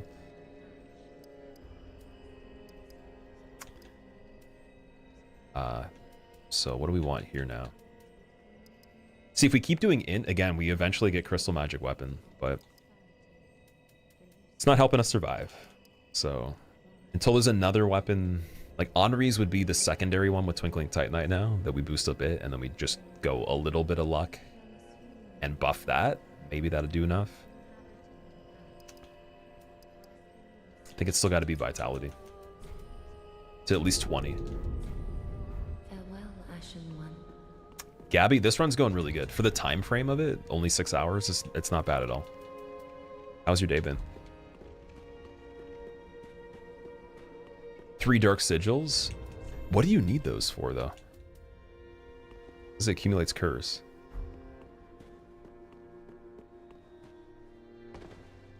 Aha, thou returned, and For the Uria ending. Okay. so happened. I haven't done that one before. Soul of Aldrich for Great Club? Or sorry, Large Club? It's also Ring Knight Stray Sword. Oh, okay.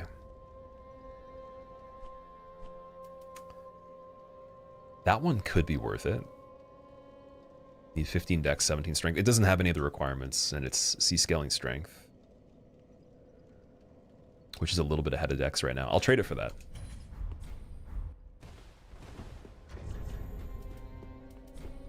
Just check the moveset on this. That's a big sword. Wow. It kind of reminds me with the design of the actual blade itself, the soul edge that's on the case for Soul Calibur 2 for GameCube specifically. Like exact same blade design, just way different color, different hilt as well. Like a dark version of that one. The one that doesn't look like the scary one that Nightmare uses.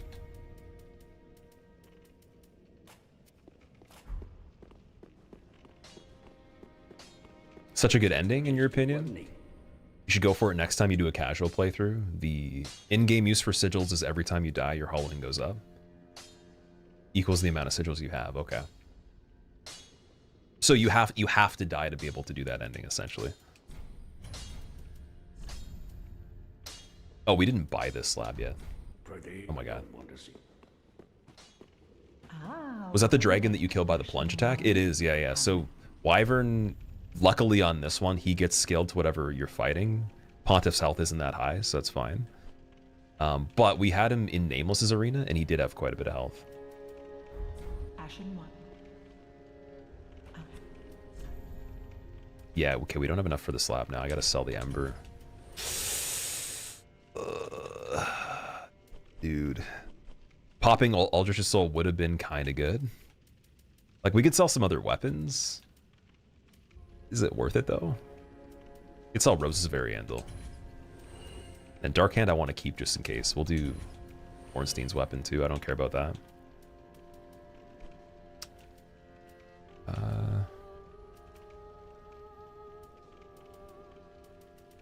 Sunless Talisman I'll keep just in case we go with Dark Moon Blade at some point. Yorm Shield I'll get rid of for sure. Yeah, I think a lot of these shields, the requirements are so high on them. No point right now.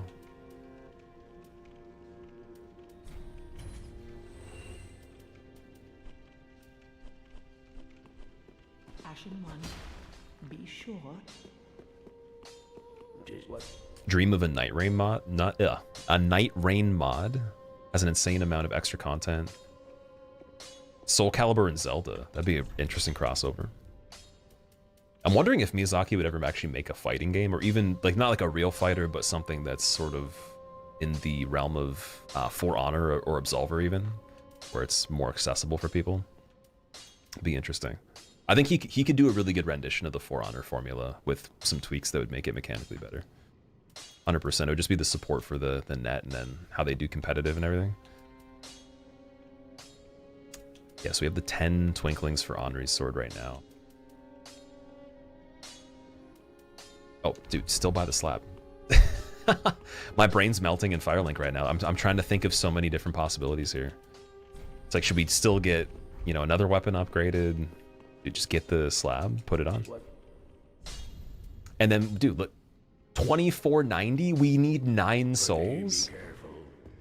That's ridiculous. I'm actually so upset about that. It was so close. Get rid of the fire gem. How many maps will Night Rain have? So I have no clue about that.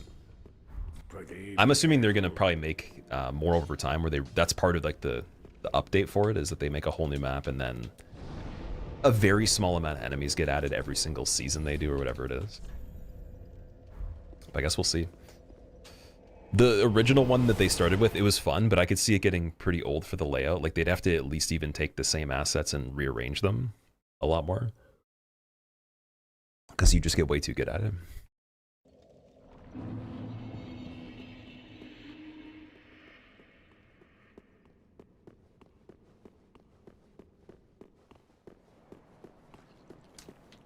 Dead Again is the only Dark Miracle that relies on spell buff. What does spell buff mean? What is that? Oh, sorry. You mean like it gets scaled from the casting tool being reinforced or something? Kind of like an actual attack or something like that?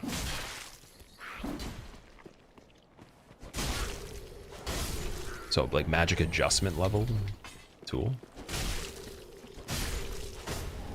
Okay.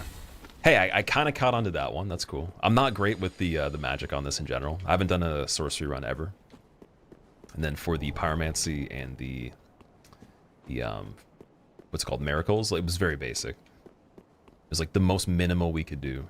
Okay, I am gonna go and use this Estus shard again. We're going back to Firelink one more time because it is worth it. Or sorry, the bone shard.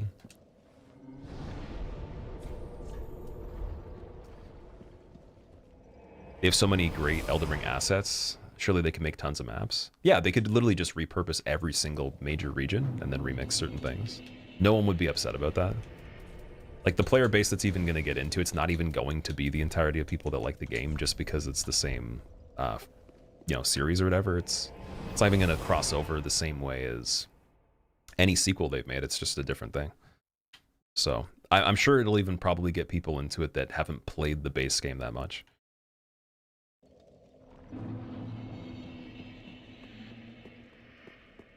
Spell buff in DS3 is like magic adjust from DS1.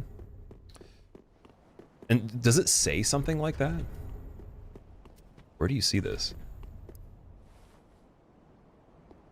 Oh, it does say, okay, below critical. And it changes to range with bows and then is gone completely for certain things. Okay. Didn't even notice that before.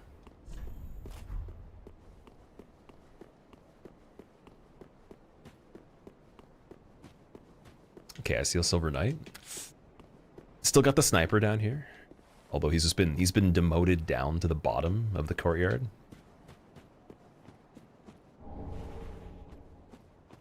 There's definitely someone doing a world record speedrun and he didn't get the headshot.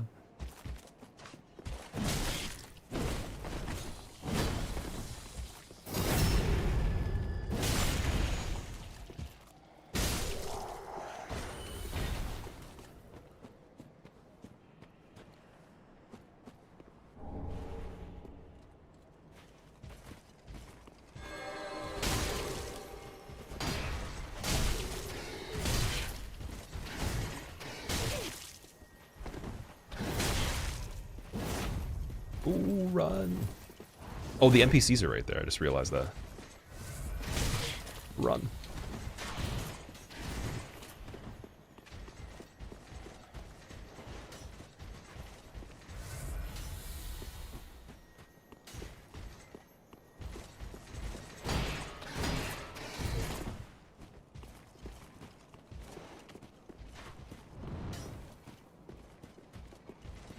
Okay, he's got Murakumo. That's not bad.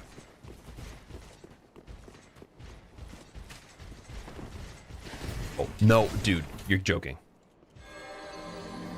Oh my god, I clicked L3 by accident. Oh, man.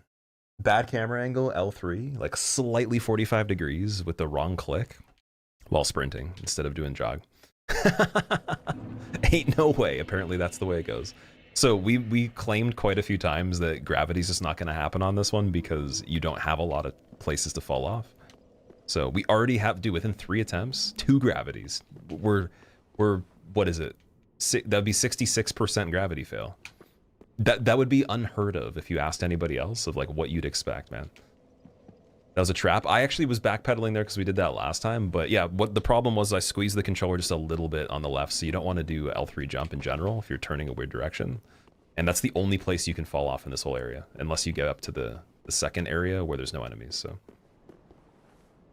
god damn it, man. It sucks. You hate to see it. But it's completely my fault. It's one of those things also with input. It's not even knowledge related or anything to do with skill. It's just don't push the button too hard when you're trying to move. Like, don't squeeze the controller on the left side at all. Be very loose, so. Very valid. Could basically fail a ton of times in Dark Souls 1 like that.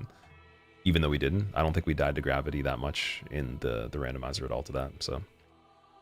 I apologize, guys. We're going to have to restart this one. The only good news about that is we can do it in one straight shot for longer, so I could actually play more than, what was it, like 3.5 hours, stay 4 hours. We could do like probably like 6 to 8. And just get like a really, really good attempt going that's beyond this. But yeah, I'll have to like move super fast on that one. So got ganked. I didn't even actually die to the enemies. I probably would have been fine, dude. You say yes, but then Prod exists and plays these games and dies way too much from gravity. Yeah, well, I guess with whatever Prod's doing, though, he's probably having fun dying to gravity. I don't have fun dying to gravity, so that's not great. But you know what, dude? Anyone that bet against me, which is going to be such a small percent of people in general, I bet you there's almost no one. Let's see.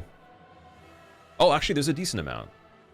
There is quite a few people that bet that I would die.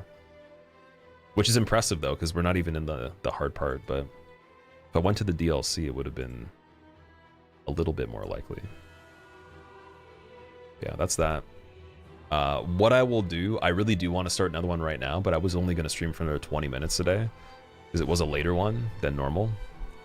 I won't be as busy to not be able to do a solid stream tomorrow. It should be fine to do at least like 6 hours or so, maybe more. So I think what we're going to do is we're going to come back and we're going to restart this one tomorrow again. And we'll just keep going until we get it, because it's not too bad. This resets like a medium attempt. I would say, again, like halfway through, maybe a little bit more than halfway through. The other one was great. That was like late game. We were almost done. Not much left to do at all. And it was, what, 3 hours longer, I think? So I think in 3 hours we would have gotten further. We would have gotten put past 18 because we had enough bosses. Just got to be a little quicker moving through it. Start a new one and do the first boss. The only reason I don't want to do that is because it's like I would want to keep playing for a really long time and then I wouldn't eat dinner and then I wouldn't go to bed. And I want to make sure that I take care of other things that have to happen tomorrow too. So yeah, anyways, the rule or the lesson is just do not squeeze L3 in general anywhere. Just don't push it when you don't want to, which is normally something I don't do. And do it less so it never happens. And make sure your camera control is always perfect as well. Do never have bad camera control and you'll be fine. Public service announcement. Anyways, we're going to go and find someone we can raid. That'll be really funny in a montage sometime, or just to kind of like preface what's happened on DS3. If you do want to make it back for tomorrow, we will be live tomorrow again. Here's the Discord, best way to be notified, as well as if you have a Twitter, follow it. And also, if you want to see runs like this not edited, that's my second channel. So you can find, I guess it would be the Bloodborne run, the full one of that there. There is the full randomizer Deathless for DS1. The casual randomizer for DS2 will be going up there in a few days or less. And this one will be on there in full as well when it's done. So if you want to see that kind of stuff, it's there. Yeah, let's see who's live. Thank you so much, guys, for enjoying the stream. It was fun. And yeah, we'll be back in full action. I gotta punish myself for that, dude. We're gonna have to play the whole thing fists only. Oh boy, okay, who's live?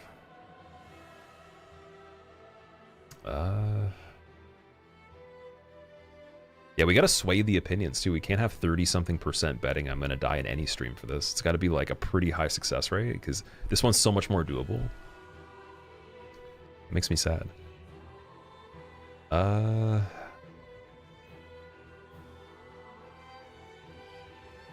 Okay, there's some interesting stuff going on here. People are playing some weird games.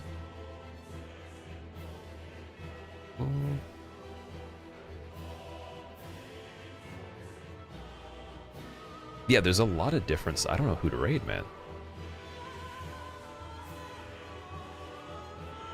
You know what? Okay, a lot of people have been playing Clair Obscure Expedition 33, which is basically like a turn-based game made by a French developer, supposed to be competitive with Final Fantasy and all that kind of stuff.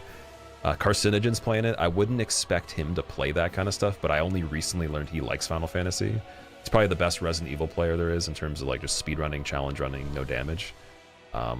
Definitely seen quite a few impressive things from him, so he's doing his first playthrough. And if you guys like any kind of survival horror played at a really high level, he's definitely the dude to check out, so give him a follow just for that. And we'll see what he's doing with this right now. Raid Dist? I was going to, I just wasn't sure about the game he's playing. I'll raid him again in the future, we usually do. But yeah, I'll see you guys in Carcinogen stream, and then we'll be back again tomorrow.